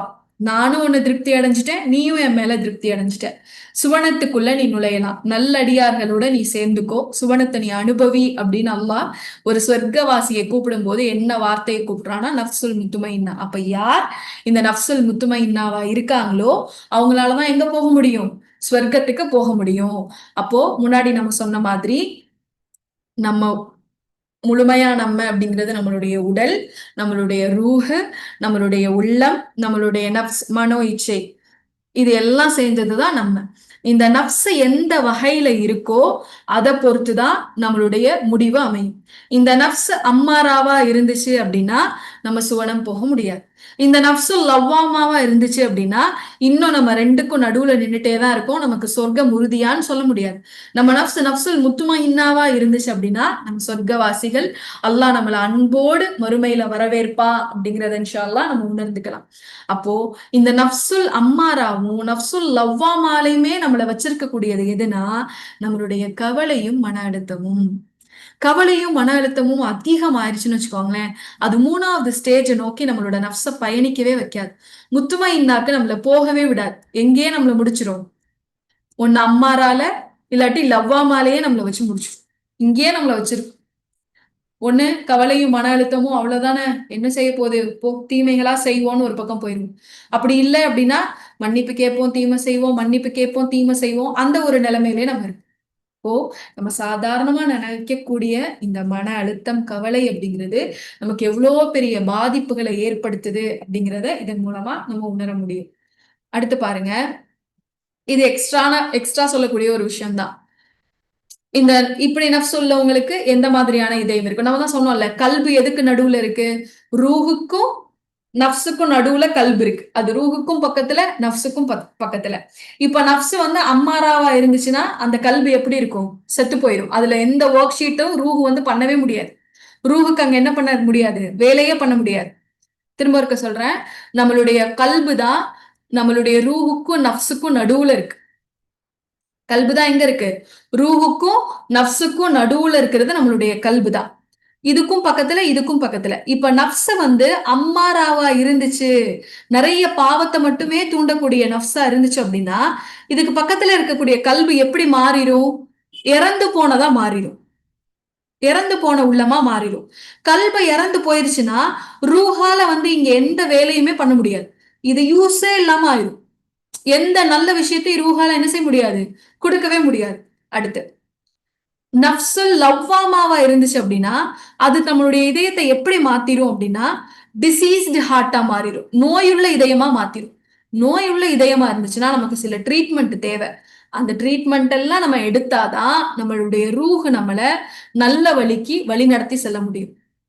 நஃப்ஸுல் முத்துமைன்னாவா இருந்துச்சு அப்படின்னா நம்மளுடைய கல்வி எப்படி மாறிடும்? அதாவது நஃப்ஸுல் முத்துமைன்னானா நிம்மதியான ஆன்மா, அல்லாஹ் மேல திருப்தி கொண்ட நஃப்ஸா அது மாறிடுச்சு அப்படின்னா அது நம்மளுடைய கல்வை எப்படி மாத்திரும்னா கல்புன் சலீமா மாத்திரும். கேள்விப்பட்டிருக்கீங்களா? கல்புன் சலீம், நிம்மதி அடைந்த ஆன்மாவா அதை என்ன செஞ்சிடும்? மாறிடும். அப்ப நிம்மதி அடைந்த ஆன்மாவா இது மாறிடுச்சுன்னா அப்புறம் இனிமே நஃப்ஸுல் அம்மாராவுக்கும் லவ்வாமாக்கும் அங்க வேலை இல்லை. ரூஹு தான் முழுக்க முழுக்க அந்த இதயத்துல என்ன செய்யும்? பணியாற்றக்கூடியதா இருக்கும், நன்மைகளை மட்டும்தான் எடுத்துரைக்கும். அதை தான் நான் இந்த பிக்சர்ல உங்களுக்கு கொடுத்திருக்கேன். நஃப்ஸுல் அம்மாரா அப்படிங்கிறது கல்புல் மைத், இறந்து போன உள்ளத்தை இறந்ததா மாத்திரும். இந்த இதயத்தை தான் நம்ம நிறைய கேட்டிருப்போம், அல்லாஹ் குர்ஆன்ல சொல்றான்ல, அவர்களுடைய உள்ளங்கள் பாறைகள் போல ஆயிடுச்சு, அவர்களுடைய இதயங்கள் பூட்டப்பட்டுருச்சு. அவங்களுக்கு எல்லாம் என்ன நஃப்ஸ் இருக்குன்னு அர்த்தம்? நஃப்ஸுல் அம்மாரா. அடுத்து கல்புல் சக்கீம். சக்கீம் அப்படிங்கிறது நோயுற்ற இதயம். ஆக்சுவலா அது ஒர்க்கிங் கண்டிஷன்ல தான் இருக்கு, ஆனா சரியா இன்னும் ஒர்க் ஆக முடியாத அளவு அதுல சில நோய்கள் இருக்கு, சில குறைகள் இருக்கு. லவ்வாமால இருக்கிறவங்களுக்கு நோயுள்ள இதயம் தான் இருக்கு. நப்சுல் முத்துமையினால் உள்ளவங்களுக்கு கல்புன் சலீமா இருக்கும். நிம்மதி அடைந்த ஆன்மாவா அவங்களுடைய ஆன்மா இருக்கும். ஓகே. இப்ப இதுதான் ஒரு நம்ம நினைக்கக்கூடிய மனவலி, மனக்கவலைன்னு நம்ம நினைக்கக்கூடிய விஷயங்கள் நமக்கு எந்த மாதிரியான பாதிப்பை ஏற்படுத்துதுன்னு பாருங்க. நம்ம சின்னதா நினைக்கிறோம். மனக்கவலை தானே, மன அழுத்தம் தானே. அது நம்மள ரூஹ என்ன செய்யுது? சாரி, நம்மளுடைய நஃப்ஸ அது ஆட்கொண்டுருது. கவலையும் மன அழுத்தமும் நஃப்ஸுக்குள்ள வந்துருச்சுன்னா, அது அப்படியே நஃப்ஸ என்ன செஞ்சிரும்? அதோட இடமா ஆக்கிக்கும் கவலையும் மன அழுத்தமும். அப்ப கவலை, மன அழுத்தம் ஃபுல்லா நிறைஞ்சிருச்சு அப்படின்னா, கல்புக்கு என்ன செய்யும்? வெறும் நெகட்டிவான தாட்ஸ் மட்டும்தான் போகும். கல்பு நெகட்டிவா மாறிட்டா என்ன ஆகும்? ரூஹு கிட்ட இருந்து எந்த நல்ல விஷயத்தையும் கல்பு எடுத்துக்காது. அதனால நம்மளுடைய உடல்லையும் பாதிப்பை ஏற்படுத்துது, நம்மளுடைய மனதிலையும் கவலை அப்படிங்கிறது பாதிப்பை ஏற்படுத்துது. இப்போ கவலை நமக்கு வரும்போது, நம்ம ஒரு சோர்வை உணரும் போது என்ன செய்யணும்? அதை எப்படி சரி பண்ணிக்கணும் அப்படிங்கிறதுக்கான முயற்சியை நோக்கி போகணும். அப்போ இது ஆபத்தானதா இல்லையா அப்படின்னு கேட்டா என்னது? மனவலி எப்படிப்பட்டது? ஆபத்தானதுதான். அது நம்மளுடைய உடலை மட்டும் பாதிக்க போறதில்ல. நம்மளுடைய ஆன்மாவையும் சேர்த்து பாதிக்குது. நம்ம யார் அப்படிங்கிறதே அது டோட்டலா என்ன செய்யுது? அல்லாஹ்வுடைய பார்வையில டேமேஜ் பண்ணக்கூடிய அளவு பயங்கரமான ஒரு ஆபத்து. இப்ப இத நம்ம என்ன செய்யணும்? சரி செய்யணும். அதுதான் நம்ம இந்த அமர்வுடைய நோக்கமே. இப்ப இந்த புரிதல் நமக்கு வந்தாதான், அந்த சரி செய்யக்கூடிய முறைகள நம்ம ஃபாலோ பண்ணுவோம். இந்த புரிதல் நமக்கு இல்லன்னு வச்சுக்கோங்களேன், அந்த முறைகள் என்னவா இருந்தாலும் நம்ம ஃபாலோ பண்ண மாட்டோம். பொறுமையா இருங்கப்பா. அப்பதான்ப்பா மன கவலை, வலி தீர்க்க முடியும். அது எவ்வளோ ஆபத்து, இது இவ்ளோ டேஞ்சரா அப்படிங்கிறத நான் உணர்ந்தாதான், பொறுமைய நான் பிராக்டிஸ் பண்ற கட்டத்துக்கே வருவேன். இது இவ்ளோ டேஞ்சரா அப்படிங்கிறத நான் உணர்ந்தாதான், நான் தவக்கலுக்கே போவேன். அல்லாஹ்வ சார்ந்து வாழணும். இல்லாட்டி என்னுடைய ரூஹ் மொத்தமா கெட்டு போயிரும் அப்படிங்கிற புரிதல் எனக்கு வரும். அப்போ நம்ம சாதாரணமா நினைக்கக்கூடிய இந்த மனவலி, மன அமைதி, கண்டுக்காம விடக்கூடிய இந்த விஷயங்கள் நம்மளுடைய உடலை மட்டும் கெடுக்கிறது இல்ல. விஞ்ஞானம் சொல்ற மாதிரி உங்களுக்கு பிரஷர் கொடுக்கும், தூக்கமின்மை கொடுக்கும், பசியின்மை ஏற்படுத்தும். இது மட்டும் நமக்கு வரப்போறது இல்ல. மறுமையிலையும் நம்மள பலகீனமானவர்களா அது மாத்துது. நம்மளுடைய உள்ளத்தையும் சேர்த்து அதை என்ன செஞ்சிருது? கொஞ்சம் கொஞ்சமா அரிச்சிருது. எப்படி? உடல்ல ஏற்படக்கூடிய வலி நம்மளுடைய எலும்பு அரிச்சுச்சோ, சரியா ட்ரீட் பண்ணாம விடும்போது அந்த ரத்த கட்டி இருந்தது சலமா மாறிச்சு. சலம் எப்படி நம்மளுடைய எலும்பு அரிச்சுச்சோ, அதே போல இந்த மனவலி, மனவேதனைன்றது கொஞ்சம் கொஞ்சமா நம்மளுடைய நஃப்ஸு, நம்மளுடைய கல்பு, நம்மளுடைய ரூஹுன்னு சொல்லி எல்லாத்தையுமே அரிக்கக்கூடியதா இருக்கும் அப்படிங்கிறத நம்ம உணரணும் இன்ஷா அல்லாஹ். சரி. இது ஒரு செஷன். அடுத்தது நம்ம என்ன பார்க்க போறோம் அப்படின்னா, இந்த மன வலி நமக்கு ஏற்படும்போது, நம்ம எப்படிலாம் ரியாக்ட் பண்ணலாம்? எத்தன விதமா மக்கள் ரியாக்ட் பண்றாங்க அப்படிங்கிறத அல்லாஹ் குர்ஆன்ல சுட்டி காட்டுறான். அத பத்தி தான் இன்ஷா அல்லாஹ் பார்க்க போறோம். அப்ப எப்படி நம்ம ரியாக்ட் பண்றோம்னு தெரிஞ்சா தானே, நம்ம எப்படி மாத்திக்கணும் அப்படிங்கிறத நம்ம உணர முடியும். அப்படித்தானே? ஒரு குழந்தை ஒரு விஷயத்துக்கு ஒரு ஒரு பொருள் வேணும் அப்படின்னா, அதுக்கு அது எப்படி ரியாக்ட் பண்ணுது? அடம் புடிச்சு கேக்குதா? அழுது கேக்குதா? பேசி கேக்குதா? அந்த டெக்னிக்ஸ் நம்ம உணர்ந்தா தான் அந்த பிள்ளைங்க கிட்ட நம்ம பேச முடியும். அடம் பிடிக்குதா? அப்ப அவங்கள இப்படி நம்ம சமாதானப்படுத்தலாம். ரொம்ப பேசி அந்த ஒரு பொருள கேட்கிறாங்களா? அப்ப அவங்கள இந்த மாதிரி சமாதானப்படுத்தலாம். அப்ப அவங்க எப்படி ரியாக்ட் பண்றாங்கங்கிறத பொறுத்து தான் நம்ம அத எப்படி ஹேண்டில் பண்ணணும் அப்படிங்கிறத தெரிஞ்சுக்க முடியும். அப்போ மன வலி ஒரு மனிதனுக்கு ஏற்படும்போது, அவன் இப்படிலாம் நடந்துக்கிறான் அப்படின்னு சொல்லி அல்லாஹ் இங்க ஒரு 4 நிலைய குறிப்பிடுறான். இப்போ இந்த 4 நிலையில எந்த நிலையில நம்ம இருக்கோம்? நம்ம எப்படி நடந்துக்கிறோம்? அப்படிங்கிறத தெரிஞ்சாதான் நம்ம அத ஹேண்டில் பண்றதுக்கு தயாராக முடியும். இப்ப முதலாவது நிலை அல்லாஹ் இங்க சொல்றது, துன்பத்தின் போது இறைவனை விட்டு தூரமாகிறான். இவன் எப்படி நடந்துக்குவானா? வலி மனசுல ஏற்பட்டுச்சு அப்படின்னா, கவலை வந்த உடனே எங்க போயிருவானாம்? அல்லாஹ்வை விட்டு தூரமா போயிருவானாம். நம்மள்ல சிலர் அப்படி இருக்காங்கல்ல. மனிதர்கள்ல சிலர், நம்மன்னு சொல்ல முடியாது. அல்லாஹ் அந்த நிலைமை, அந்த உணர்வு, அந்த சிச்சுவேஷனுக்குள்ள போனாதான் நம்ம எப்படி இருக்கோன்றதே நம்மளால தெரிஞ்சுக்க முடியும். ஒரு சோதனை வந்தாதான் நம்ம இந்த நாள்ல யாரு அப்படிங்கிறத நம்ம உணர முடியும். அப்போ மனிதர்கள்ல சிலர் என்ன செய்வாங்கன்னா, அவங்களுக்கு நன்மை குடுத்துக்கிட்டே இருக்க வரைக்கும் அல்லாஹ் கிட்ட இருந்துகிட்டே இருப்பாங்க. அவங்களுக்கு அருள் கிடைச்சுக்கிட்டே இருக்கும். மன அமைதியா இருக்கும், மனம் நிம்மதியா இருக்கும், உடல் ஆரோக்கியமா இருக்கும். அப்பல்லாம் அல்லாஹ் கிட்ட நெருங்கி இருப்பாங்க. அல்லாஹ் ஒரு சின்ன துன்பம் குடுத்துட்டானா, மனசுல லைட்டா நிம்மதியின்மை குடுத்துட்டானா, உடல்ல கொஞ்சம் பலவீனத்த குடுத்துட்டான் அப்படின்னா, அவங்க என்ன செய்ய ஆரம்பிச்சுருவாங்கன்னா, அல்லாஹ்வை விட்டு தூரமா போயிருவாங்க. அததான் அல்லாஹ் இந்த குர்ஆன் வசனத்துல சொல்லி காட்டுறான். அவனுக்கு ஒரு நன்மை ஏற்படுமாயின், அதைக் கொண்டு அவன் திருப்தி அடைந்து கொள்கிறான். ஆனால் அவனுக்கு ஒரு சோதனை ஏற்படுமாயின் அவன் தன் முகத்தை அல்லாஹ்வை விட்டு திருப்பிக் கொள்கிறான். இத்தகையவன் இம்மையிலும் மறுமையிலும் நஷ்டமடைகிறான்.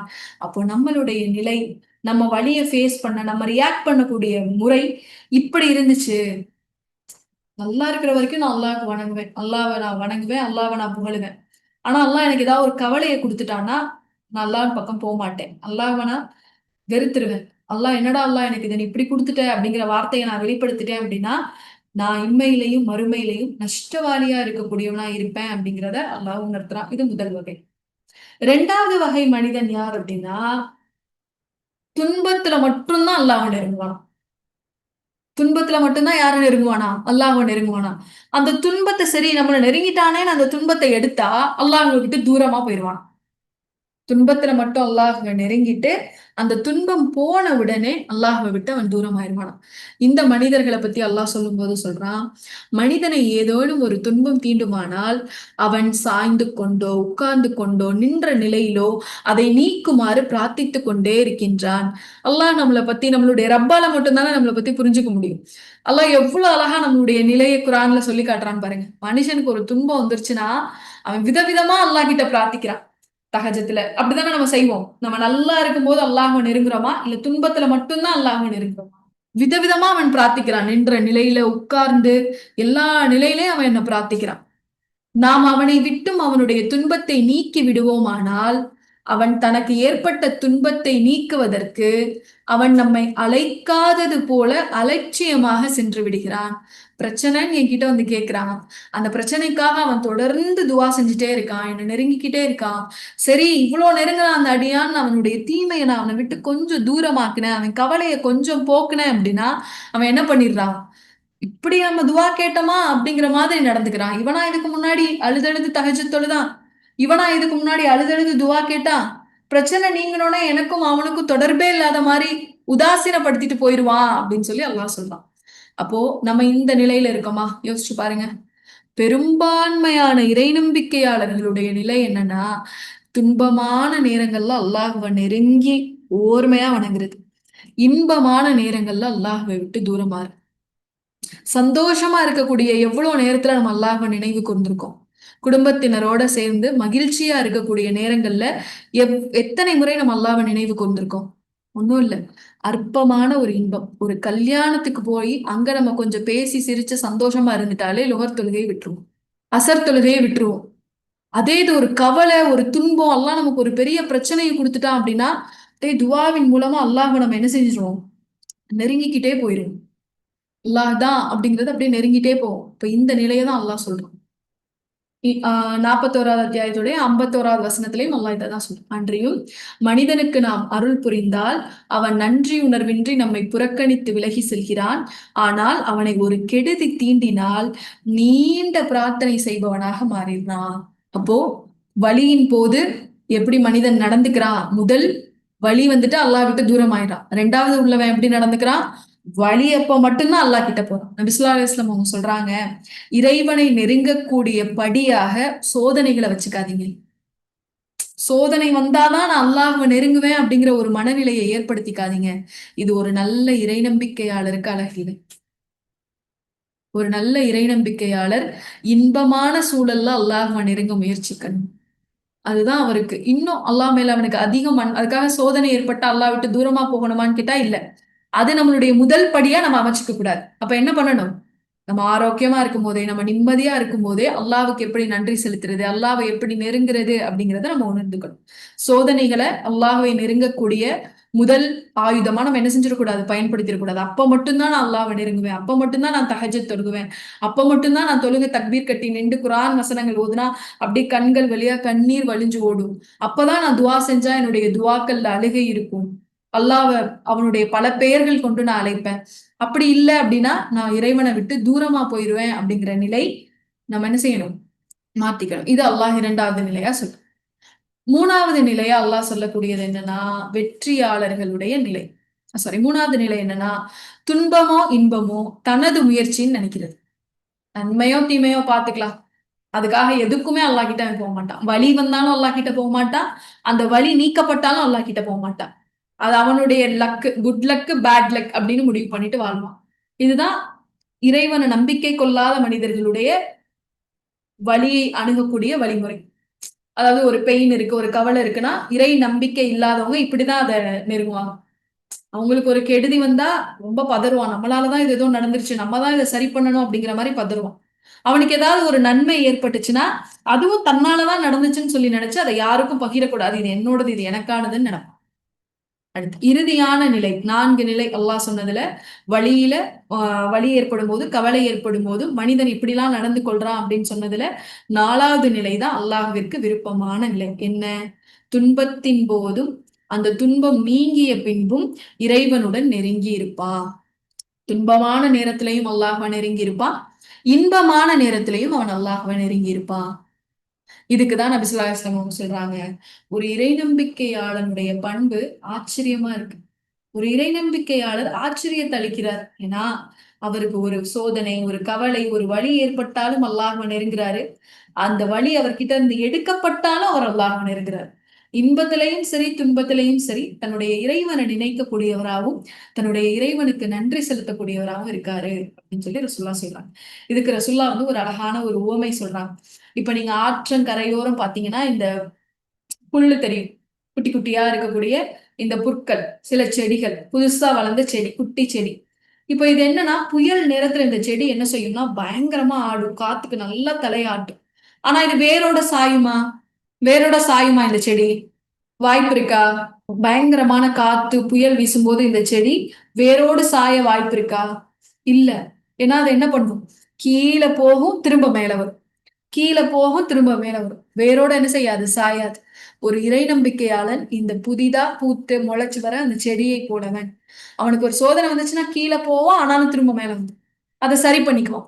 கவலைனா கீழே போவான், அந்த கவலையை திரும்ப சரி பண்ணிக்குவான். மன அழுத்தம் போனாலும் திரும்ப அதை சரி பண்ணிக்குவான்.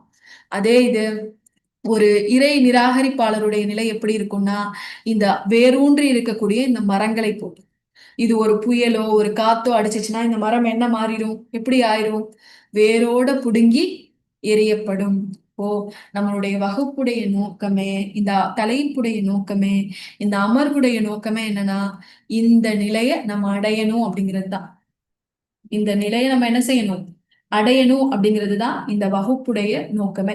இன்பம் துன்பத்திலையும் நான் என்னுடைய இறைவனை நெருங்கணும், துன்பம் என்னை விட்டு போனாலும் நான் என்னுடைய இறைவனை நெருங்கணும். இதுதான் என்னுடைய கோல்.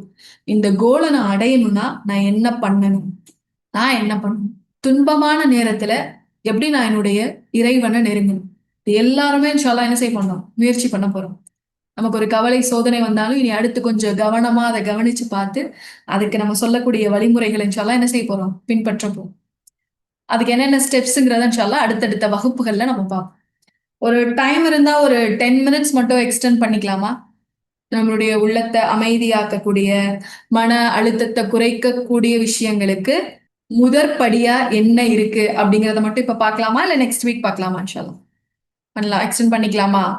அதனுடைய முதல் படி, இப்ப நம்ம கோல் நம்ம செட் பண்ணிட்டோமா? நம்ம வகுப்புக்கான கோல் என்ன? மனதை அமைதியா வச்சுக்கிறது. கவலையையும் மன அழுத்தத்தையும் ரொம்ப அதிகம் நம்மளை மிகைக்க விடாம அமைதியா வச்சு, துன்பமான நேரங்கள்லையும் துன்பம் நம்மளை விட்டு போனதுக்கு பின்பும் அல்லாஹ்வை நெருங்கணும். இதுதான் நம்மளோட கோல். மன அமைதி தான் நம்மளுடைய கோல். மன அமைதி மூலமா நம்ம அல்லாஹ்வை நெருங்குறது தான் நம்மளுடைய கோல். இந்த கோலை அடையிறதுக்கு நம்மளோட ஃபர்ஸ்ட் ஸ்டெப் என்ன? முதல் ஸ்டெப் அதுதான் இன்ஷா அல்லாஹ் இன்னைக்கு நம்ம முதல் படி எடுத்து வைக்க போறோம். என்ன அப்படின்னா, செல்ஃப் அவேர்னஸ், தன்னிலை பற்றி அறிதல். செல்ஃப் அவேர்னஸ், தன்னைத்தானே பத்தி அறிஞ்சுக்கிறது தான் முதல் படி.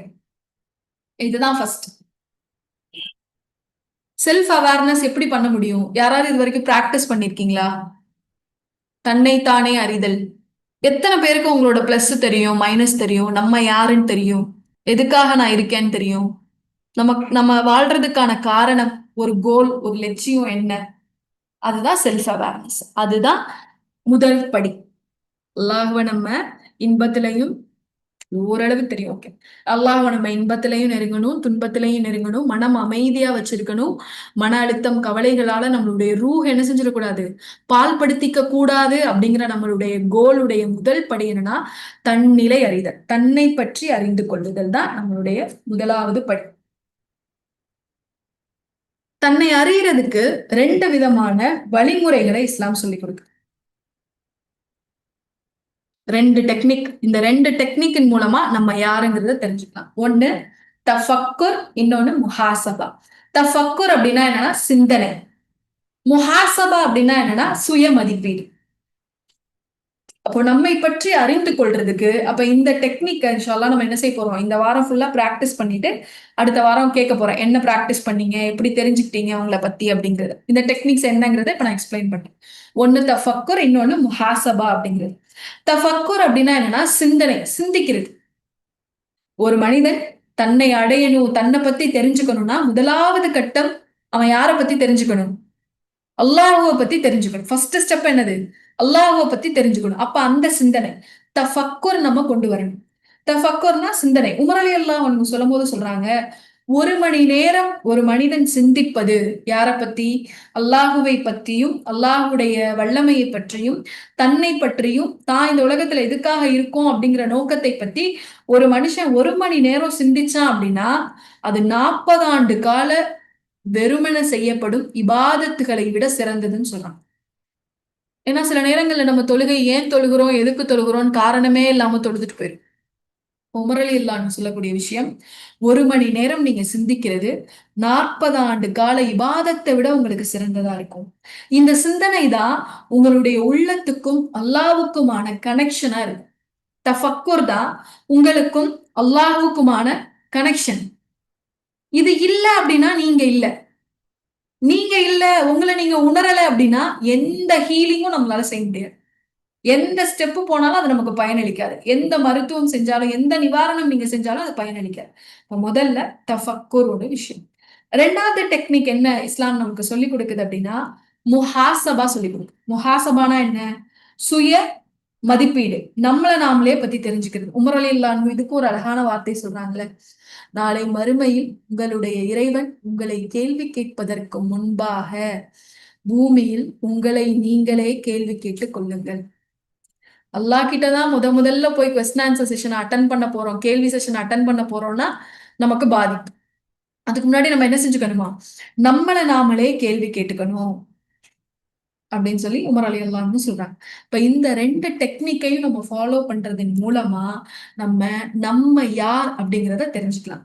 எப்படி இந்த 2ஐயும் ஃபாலோ பண்ண முடியும், இதுக்கு என்ன பிராக்டிக்கல், என்ன ஆக்ஷன் பாயிண்ட்ஸ், என்னது எப்படி நான் பண்றது. நான் நினைக்கிறேன் சரி என்னை பத்தி தெரியணும்னு நினைக்கிறேன், அப்ப தஃபக்குர் பண்ணுங்க முஹாசபா பண்ணுங்கன்னு சொல்றீங்க, அதை நான் எப்படி பண்ணேன். முதலாவது தஃபக்குர் பண்றது யோசிக்கிறது, அதிகமா சிந்திக்கிறது. எதை பத்தி சிந்திக்கிறது, reflect on nature and name of அல்லாஹ்வுடைய பெயர்களை பத்தியும் இந்த உலகத்துல இருக்கக்கூடிய இயற்கைகளை பத்தியும் சிந்திக்கிறது. இப்படி சிந்திக்கிறதுக்கு இஸ்லாம் நமக்கு கற்றுக் கொடுக்குதான்னு கேட்டா கண்டிப்பா கற்றுக் கொடுக்குது. இப்ராஹிம் நபி தஃபக்குர் பண்ணாங்க தெரியுமா, தெரியுமா? இப்ராஹிம் நபி பண்ண தஃபக்குர் எப்படி பண்ணாங்க, எப்படி பண்ணாங்க, எப்படி சிந்திச்சாங்க? இயற்கையை பார்த்து அவங்க எப்படி சிந்திச்சாங்க? சூரியனை பார்த்து இது இறைவனா இருக்குமோ, சந்திரனை பார்த்து இது இறைவனா இருக்குமோ, நட்சத்திரங்களை பார்த்து இது இறைவனா இருக்குமோ, இதுதான் தஃபக்குர். இல்ல இல்ல இதெல்லாம் இருக்க முடியாது, இதெல்லாம் பலகீனமா இருக்கு. அப்ப எது உண்மையான இறைவன்? ரசுல்லா தஃபக்குர் பண்ணாங்க தெரியுமா? நபி ஸல்லல்லாஹு அலைஹி வஸல்லம் அவங்க எப்போ பண்ணாங்கன்னு தெரியுமா? ரசுல்லா இந்த சிந்தனைக்குள்ள மூழ்கி இருந்தது. மாஷா அல்லாஹ், ஹிரா குகையில இருக்கும் போது ரசுல்லா பண்ணது என்னது, தஃபக்குர். ஹிரா குகையில நபி ஸல்லல்லாஹு அலைஹி வஸல்லம் அவங்க பண்ணது தஃபக்குர், சிந்தனை. நம்ம கிட்ட இல்லாத ஒரு விஷயம் இந்த சிந்தனை. இப்போ பாருங்க, இப்ராஹிம் நபி தஃபக்குர் பண்ணாங்க, அல்லாஹுடைய நண்பனா மாறிட்டாங்க. நபி ஸல்லல்லாஹு அலைஹி வஸல்லம் அவங்க தஃபக்குர் பண்ணாங்க, அல்லாஹுடைய இறை வேதத்தை பெற்றாங்க, தூதர்னு நேர்வழியை பெற்றாங்க. நம்ம எப்ப தஃபக்குர் பண்ணோம்? கடைசியா யாராவது பண்ண ஞாபகம் இருக்கா? சிந்திச்சிருக்கோமா? நம்ம யோசிச்சிருக்கோமா? இல்ல. இந்த ஒட்டுமொத்த சமூகமும் முஸ்லிம்களுக்கு எதிரா பண்ணக்கூடிய மிக முக்கியமான ஒரு விஷயம் என்ன தெரியுமா? நம்மளை சிந்திக்க விடாம தடுக்கிறது. நம்ம தஃபக்குர் பண்ணவே நம்மளை விட மாட்டான், நம்மளை சிந்திக்க விடவே மாட்டான்.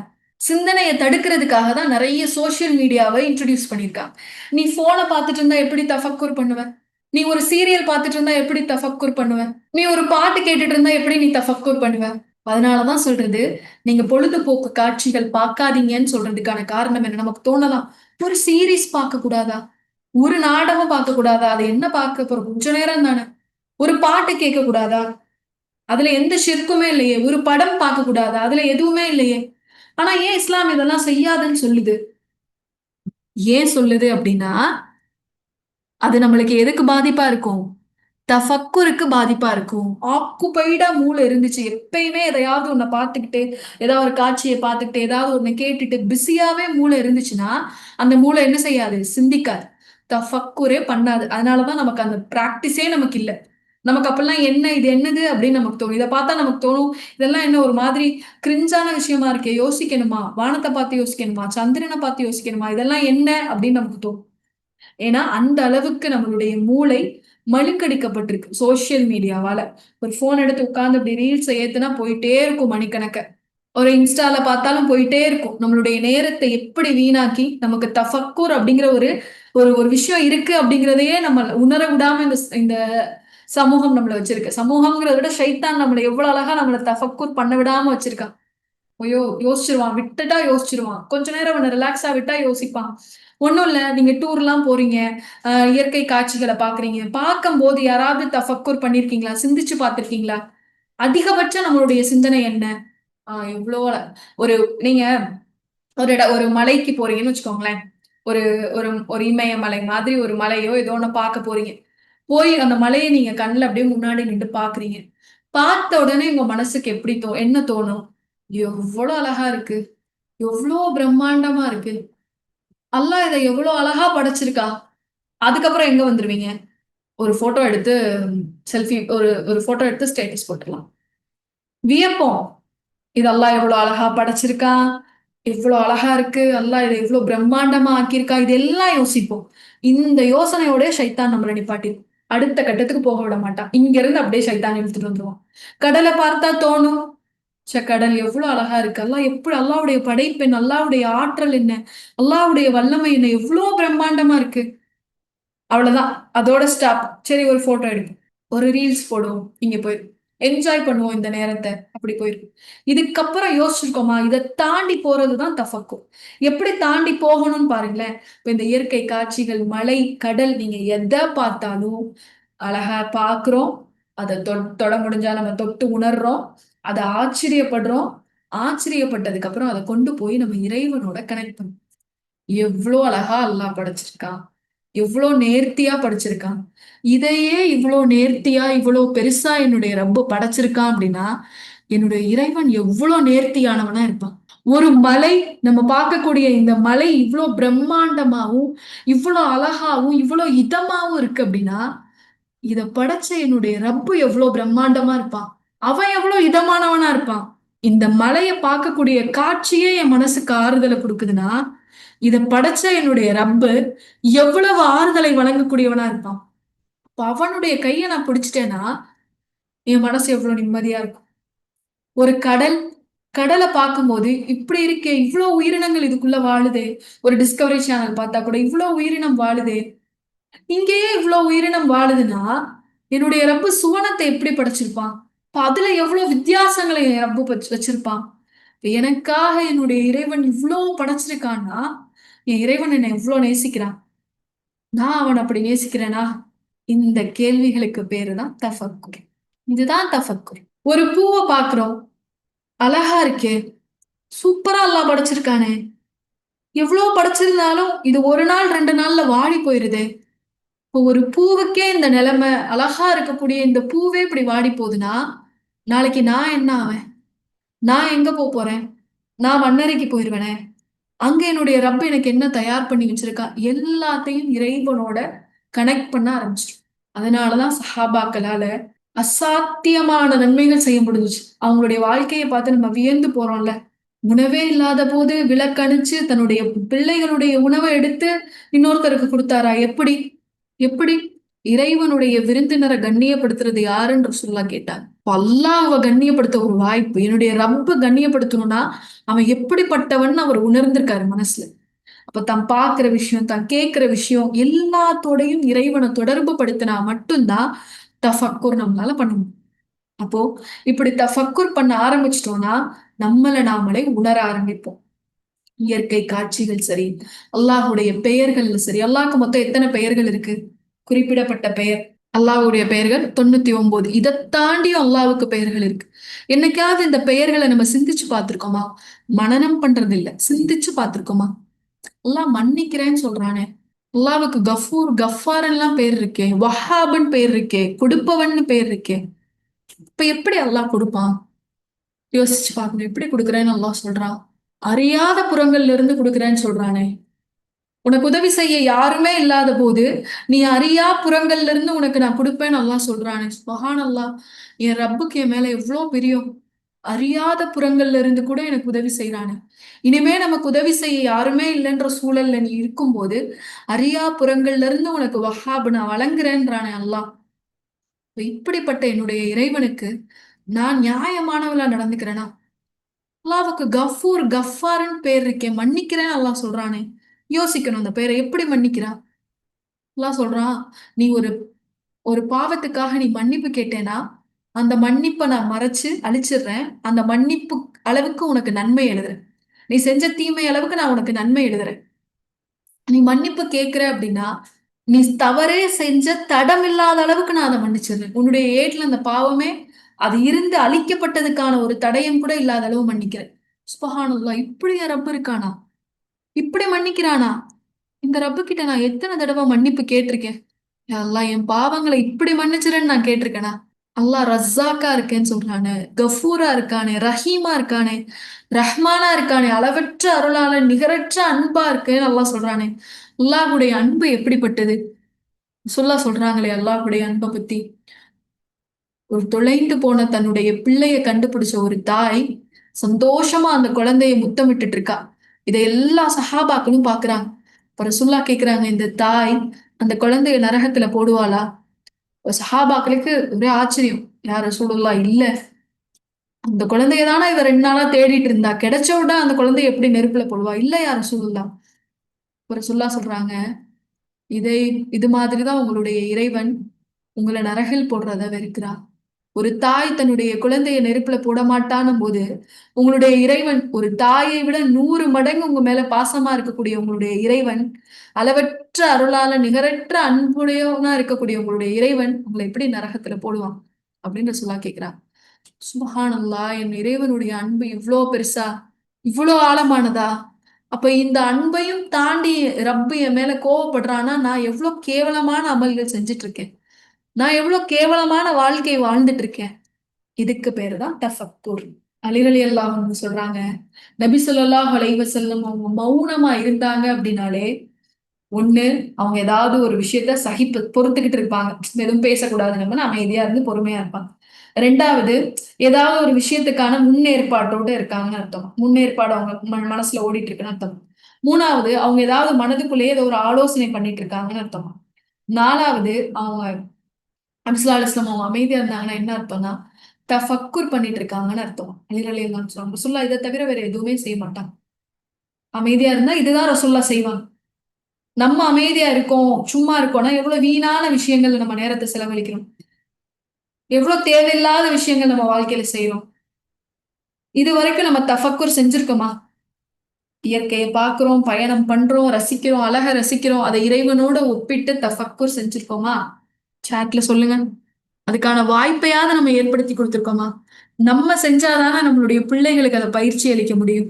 நம்ம செஞ்சாதானே நம்ம பிள்ளைகளுக்கு சொல்ல முடியும், பாரு மலை எவ்வளவு அழகா இருக்கு, கடல் எவ்வளவு அழகா இருக்கு, பூ எவ்வளவு அழகா இருக்கு, எவ்வளவு நேர்த்தியா அல்ல, இதெல்லாம் யாரு படைச்சிருக்கான்னு நினைக்கிற? இப்ப குழந்தைங்க சொல்லுவோம், அல்லாஹ் படைச்சிருக்காமா? அல்லாஹ் படைச்சிருக்கானா? இப்ப இந்த படைப்பே இவ்வளவு நேர்த்தியா இருக்குன்னா, அல்லாஹ் இப்ப எவ்வளவு நேர்த்தியா இருப்பான். இப்ப அல்லாஹ் எவ்வளவு அழகா இருப்பான். அல்லாஹ் எவ்வளவு அன்பா இருப்பான். அவனோட தான் நம்மளுடைய உறவை என்ன செஞ்சுக்கணும், உறுதிப்படுத்திக்கணும். அப்படிங்கிறத நம்ம பிள்ளைகளுக்கும் கற்றுக் கொடுக்க முடியும். இது தஃபக்குர். 2வது முஹாசபா, ஒரு டெக்னிக் பார்த்தோம். முஹாசபானா என்ன?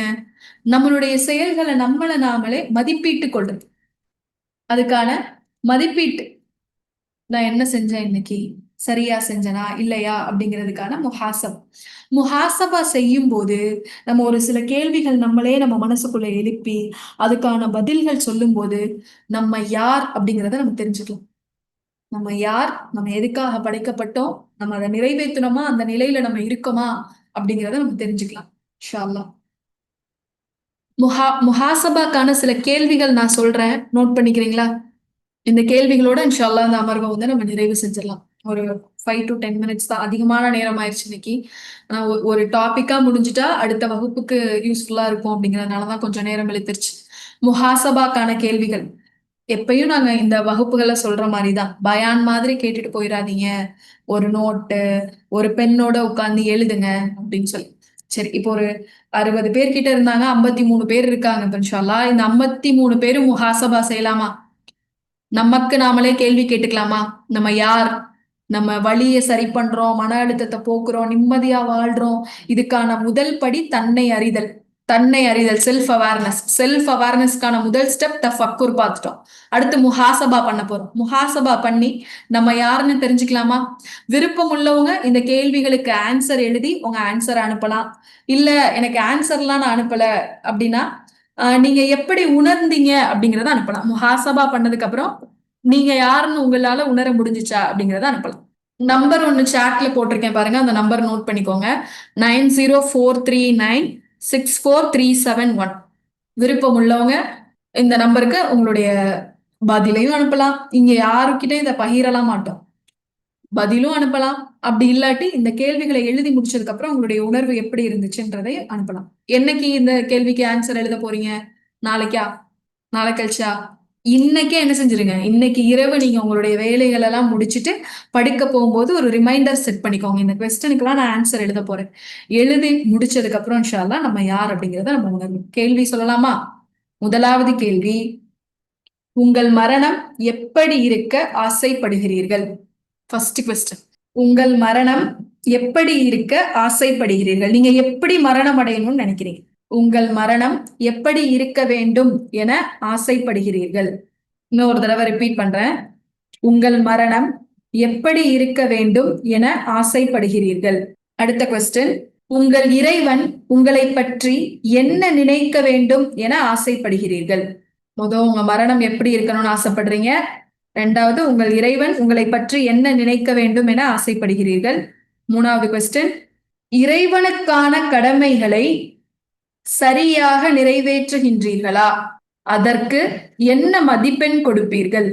அதாவது தொழுக, நோன்பு, அல்லாவுக்கு செய்ய வேண்டிய கடமைகளை சரியா நிறைவேற்றுறோமா? அந்த கடமைகள் எல்லாம் நான் செய்யறேன்னா அதுக்கு நீங்க உங்களுடைய இபாதத்துக்கு நீங்களே எவ்வளவு மார்க் போட்டுக்குவீங்க? இறைவனுக்கான கடமைகளை சரியாக நிறைவேற்றுகின்றீர்களா? அதற்கு என்ன மதிப்பெண் கொடுப்பீர்கள்? நீங்க இபாதத்தை நிறைவேற்ற அந்த உங்களுடைய இபாதத்தை நீங்க நிறைவேற்றுற முறைக்கு நீங்களே எவ்வளவு மார்க், 100க்கு எவ்வளவு மார்க் கொடுப்பீங்க? என்னுடைய தொழுகை, என்னுடைய நோன்பு, என்னுடைய கடமைகள் நிறைவேற்ற முறைக்கு நான் 100க்கு 80, இல்ல 50, இல்ல 10, அந்த மாதிரி உங்களை நீங்களே உங்களுடைய இபாதத்தெல்லாம் எப்படி இருக்குன்னு யோசிச்சு ஒரு மதிப்பெண் கொடுங்க. அல்லாஹுவிற்கு கட்டுப்படுவதில் உங்கள் மதிப்பீடு என்ன? இல்லாட்டி அல்லாஹுவிற்கு கட்டுப்படுவதில் உங்கள் மதிப்பெண் என்ன? அல்லாஹ்வுக்கு கட்டுப்படக்கூடிய விஷயத்துல நீங்க எந்த அளவுக்கு மார்க் கொடுப்பீங்க? நான் இப்படி அல்லாஹ்வுக்கு கட்டுப்படுறேன், உடனே எந்த ஹராம் ஹலாலா இருந்தாலும் நான் பேணிடுவேன், இது வரைக்கும் என் வாழ்க்கையில் அல்லாஹ்வுக்கு பிடிக்காத எந்த விஷயத்தையும் நான் செஞ்சதே இல்லைன்னா 100 மார்க் போட்டுக்கலாம் கட்டுப்படுதலுக்கு. இல்லை அப்படின்னா என்னென்னலாம் வரம்பு மீறி இருக்கோமோன்னு பார்த்து நம்ம மதிப்பெண் போட்டுக்கணும். இந்த உலகம் மட்டுமே நிரந்தரம் என எண்ணுகிறீர்களா? உலக வாழ்க்கை பற்றி உங்கள் அபிப்பிராயம் என்ன? அடுத்த கொஸ்டின். இந்த உலகம் தான் நிரந்தரம்னு நினைக்கிறீங்களா? அதை பத்தி உங்களுடைய அபிப்பிராயம் என்ன? ஒரு நாளில் எத்தனை சதவீத நேரம் இம்மைக்காகவும் மறுமைக்காகவும் செலவு செய்கின்றீர்கள்? இம்மை வாழ்க்கைக்காக 24 மணி நேரத்துல இத்தனை சதவீதம் செலவு பண்றேன், என்னுடைய மறுமைக்காக இத்தனை சதவீதம் செலவு பண்றேன் அப்படிங்கிறத பிரிச்சு எழுதணும். கொஸ்டின்ஸை நான் குரூப்லையும் போடுறேன், நீங்க ஷார்ட்டா இப்ப எழுதிக்கோங்க. ஏன்னா எழுதும் போதுதான் உங்களுக்கு புரியும். ஏதாவது கேள்வி புரியலன்னா கேளுங்க, குரூப்லயும் நான் கேள்வி போடுறேன். உங்களுடைய வாழ்நாளின் பாவங்கள் மன்னிக்கப்பட்டு விட்டதா? ஒரு நாளைக்கு எத்தனை முறை மன்னிப்பு கேட்கின்றீர்கள்? இது அல்லாஹ் கிட்ட கேட்கிற மன்னிப்பை குறிக்கும். உங்களுடைய வாழ்நாளின் பாவங்கள் மன்னிக்கப்பட்டு விட்டதா? எத்தனை முறை ஒரு நாளைக்கு மன்னிப்பு கேட்கின்றீர்கள்? இறைவன், குடும்பம், தூதர், கணவன், பிள்ளை, செல்வம், உலகம், இவற்றில் உங்களுடைய அன்பின் தரவரிசையை எழுதுக. என்னன்னா ஆர்டர் பண்ணணும். யார் யார்ல அல்லாஹ், தூதரு, நம்மளுடைய குடும்பத்தார், தாய் தந்தை, உடன் பிறந்தவங்க, கணவன், பிள்ளைகள், நமக்கு செல்வம், உலகம். இதை நீங்க ஆர்டர் பண்ணும். இதுல எது உங்களுக்கு அதிகமா நேசமா இருக்கு அப்படிங்கறத ஃபர்ஸ்ட் அல்லாஹ்னா அல்லாஹ், தூதர் அப்படி. அன்பின் பட்டியலில் அல்லாஹுவை முதன்மைப்படுத்தி இருந்தீர்கள் என்றால் இதுவரை அல்லாஹுவிற்காக எதை இழந்துள்ளீர்கள்? அன்புக்குரியவங்களுக்காக ஏதாவது இழந்தாதானே அன்பை நிரூபிக்க முடியும். கணவனை நேசிக்கிறோம், குடும்பத்தை நேசிக்கிறோம், பிள்ளைகளை நேசிக்கிறோம், ஏதாவது இழக்கிறோம்ல, நம்மளுடைய இன்பத்தை சிலதை நம்ம தியாகம் பண்றோம். அப்படி பட்டியல் அல்லாஹ், தூதர், குடும்பம், அது ஒரு ஒரு குரூப். இதுல ஆர்டர் பண்ணுங்கன்னு சொல்றேன். எது ஃபர்ஸ்ட் செகண்ட் ஆர்டர் பண்ணும். அந்த ஆர்டர்ல நீங்க அல்லாவை தான் அன்பு, நான் அல்லாஹ் மேலதான் அதிக அன்பு வைக்கிறேன், அல்லாஹ்வை முதன்மைப்படுத்தி இருந்தீங்க அப்படின்னா அல்லாஹ்விற்காக எதை இழந்துள்ளீர்கள் அப்படிங்கறத அடுத்தது. நபி ஸல்லல்லாஹு அலைஹி வஸல்லம் அவர்களை பின்பற்றுகிறீர்கள் என்றால் மறுமையில் அவர் உங்களை அடையாளம் காணும் அளவிற்கு என்ன அமல் செய்துள்ளீர்கள்? மறுமையில ரசூல்லா நம்மளை அடையாளம் காண்றதுக்கு நிறைய அமல்கள் சொல்றாங்கல்ல. ஒழு செஞ்சிருந்தீங்கன்னா நான் அவங்களை இப்படி பார்த்து தெரிஞ்சுக்குவேன்.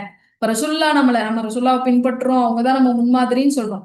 அவங்க நம்மளை பார்த்தோன்னே தெரிஞ்சுக்கிற அளவு நம்ம கிட்ட இபாதத் என்ன இருக்கு? குர்ஆனுக்கு, அதாவது இறைவனின் வார்த்தைக்கு உங்கள் இதயத்தில் எத்தனை சதவீதம் இடம் உள்ளது? அல்லாஹுடைய வார்த்தைக்கு உங்ககிட்ட இருக்க மதிப்பு என்ன? எவ்வளவு சதவீத இடம்? அல்லாஹுடைய வார்த்தைகள் கேட்டா மனம் கனமாகுதா, கண்ணீர் வருதா, உள்ளம் கணக்குதா அப்படிங்கிறது தான் கேட்கும். அடுத்து, அல்லாஹுவின் கவனத்தை ஈர்க்கும் அளவு உங்கள் அமல்கள் உள்ளதா? அல்லாஹுடைய கவனத்தை நம்ம ஈர்க்கிற அளவுக்கு நம்மளுடைய தொழுகையும், நோம்பும், துவாக்களும், சதக்காக்களும் இருக்கா? அந்த அளவுக்கு நீங்க ஏதாவது ஒரு அமல் செஞ்சிருக்கீங்களா? இந்த சஹாபி உணவளிச்சதன் மூலமா அல்லாஹ்வுடைய கவனத்தை ஈர்த்துட்டாரு. அது மாதிரி ஏதாவது கவனத்தை ஈர்க்கிற அளவு உள்ள அமல்கள் நம்ம கிட்ட இருக்கா? உங்கள் செயல்களை அடிப்படையாக வைத்து மறுமையின் பயணத்தில் நீங்கள் எவ்வளவு தூரம் சென்றுள்ளதாக நினைக்கின்றீர்கள்? என்னுடைய செயல்கள் அடிப்படையா வச்சு நான் மறுமையை நோக்கிய பயணத்துல கால்வாசி தூரம் தாண்டிட்டேன், பாதி போயிட்டேன், முக்கால்வாசி போயிட்டேன். மறுமை வந்துட்டா கேள்வி கணக்கு அல்லாஹ்வை சந்திச்சு சொர்க்கம் தான் என்னுடைய நிலை. அது ஓகேவா? கொஸ்டின் புரிஞ்சா? உங்கள் செயல்களை அடிப்படையாக வைத்து மறுமை பயணத்தில் நீங்கள் எவ்வளவு தூரம் சென்றுள்ளதாக எண்ணுகிறீர்கள்? உங்களுடைய பாவத்திற்கு மனம் இருந்தால், மனம்னா துர்நாற்றம், நம்மளுடைய பாவம் வந்து கண்ணுக்கு தெரியாது, ஒருவேளை அது ஒரு துர்நாற்றமா நீங்க இமேஜின் பண்ணிக்கோங்க. உங்களுடைய பாவம் துர்நாற்றம் தரக்கூடியதாக இருந்தால் உங்களுடைய மனதுடைய ஸ்மெல், உங்களுடைய மனத்தின் நிலை எப்படி இருக்கும்? அவங்கவுங்க பாவத்துக்கு தகுந்த மாதிரி ஸ்மெல் பண்ணுவாங்க. கொஞ்சம் பாவம்னா லைட்டான துர்நாற்றம், நிறைய பாவம் செஞ்சிருந்தாங்கன்னா ரொம்ப குப்பை கிடங்குக்கு நடுவுல உட்கார்ந்து இருந்த மாதிரி ஒரு துர்நாற்றம். அப்படின்னா நம்மளுடைய பாவத்தோட நம்மளை ஒப்பிட்டு பார்க்கும்போது நம்ம எப்படி இருப்போம்? எந்த மாதிரி மனம் நம்ம மேல இருந்து வீசக்கூடியதா இருக்கும்? இந்த மனத்தை அடிப்படையாக வைத்து கூறுங்கள், படைக்கப்பட்டதின் நோக்கத்தை நீங்கள் நிறைவேற்றி விட்டீர்களா?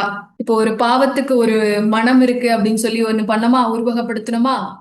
இப்ப நான் ஏதாவது ஒரு கொஞ்சம் தான் பாவம் செஞ்சிருக்கேன்னா என்கிட்ட இருந்து ஒரு கொஞ்சமான துர்நாற்றம் தான் வருது, அதை அட்ஜஸ்ட் பண்ணி எல்லாரும் உட்காந்துக்கலாம்.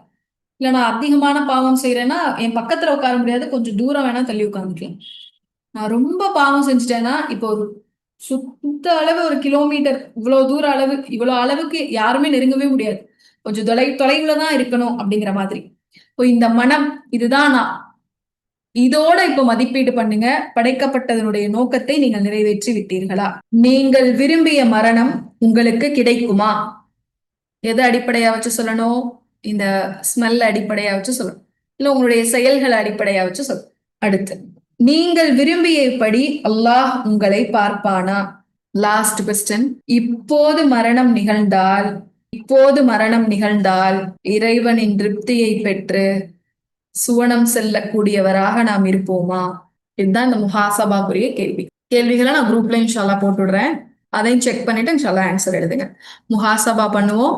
முஹாசபா தான் நம்மளுடைய தீர்வுக்கான முதலாவது படிநிலையா நம்ம பார்க்கணும். அதுதான் ஃபர்ஸ்ட் ஸ்டெப்பா நம்ம என்ன செய்யறோம், எடுக்கிறோம். அதாவது மன அமைதியாகவும் மன அழுத்தம் இல்லாமலும் நம்ம வாழ்றதுக்குரிய முதலாவது படிநிலை. இப்ப நம்ம எல்லா புரிதலும் முடிச்சிட்டோம், முன்னாடி உள்ள அறிமுகம் எல்லாமே முடிச்சிட்டோம். இதெல்லாம் முடிச்சுட்டு இப்ப நம்ம கியூருக்கு வரோம், என்ன பண்ணா சரியாகுன்றதுக்கு வரோம். அதனுடைய முதல் படி செல்ஃப் அவேர்னஸ், நம்மளை பத்தி தெரிஞ்சுக்கணும். அதை நம்மளை பத்தி எப்படி தெரிஞ்சுக்கிறது? தஃபக்குர் மூலமாவும் முஹாசபா மூலமாவும் தெரிஞ்சுக்கலாம். தஃபக்குர் எப்படி செய்யணும் அப்படிங்கிறதையும் நம்ம பார்த்தோம். முஹாசபாக்கான சில கேள்விகளையும் நம்ம பார்த்தோம். இன்ஷா அல்லாஹ் அல்லாஹ் இந்த முஹாசபா பண்ணி நம்ம எந்த நிலையில இருக்கோம் நம்ம உணர்ந்ததற்கு பின்பாக அடுத்தடுத்த செஷனுக்கு இன்ஷா அல்லாஹ் நம்ம போகலாம். கேட்டதின்படி செயல்படக்கூடிய மக்களாக அல்லாஹ் உங்களையும் என்னையும் ஆக்கியோரல்வானாக இன்ஷா அல்லாஹ். இறுதியா ஒரு பிரார்த்தனையோட நான் இந்த அமர்வை நான் நிறைவு செய்றேன். என்ன பிரார்த்தனை அப்படின்னா, இந்த வகுப்பு முழுக்க ஆரம்பிச்சதுல இருந்து முடிக்கிற வரைக்கும் ஒரே மனவலி, மனவேதனை, உடல் வலி இதை பத்தி பார்த்துட்டே இருக்கும். அப்படி ஒருவேளை மனவலி, மனவேதனை இருந்துச்சுன்னா அதுக்காக அல்லாஹ் கிட்ட நம்ம துவா செய்ய வேணாமா?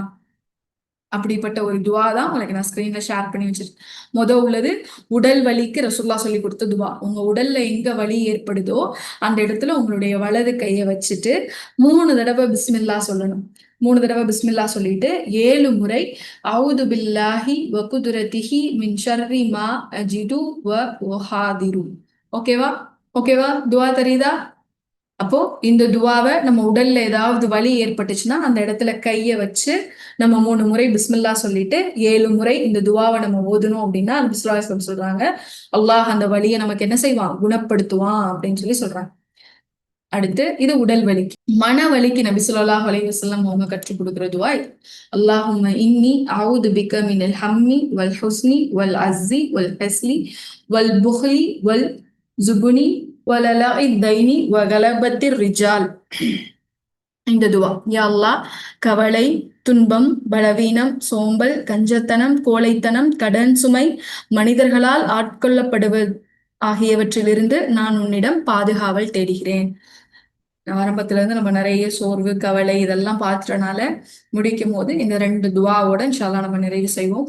அல்லாஹ் நம்மளுடைய உடல்ல உள்ள வலியையும் போக்குறதுக்கு ஆற்றல் உடையவன், நம்மளுடைய மனதில் இருக்கக்கூடிய வலியையும் போக்குறதுக்கு ஆற்றல் உடையவன். இன்ஷா அல்லாஹ் அல்லாஹ் நம்மை இம்மையிலும் மறுமையிலும் ஆரோக்கியமானவர்களாக ஆக்குவானாக.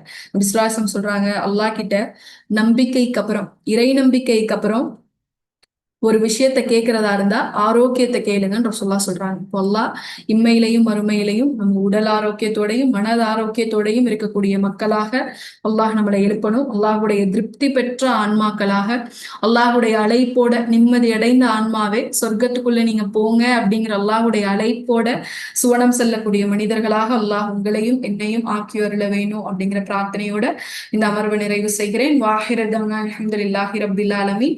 அஸ்ஸலாமு அலைக்கும் வரஹ்மத்துல்லாஹி வபரகாத்துஹு.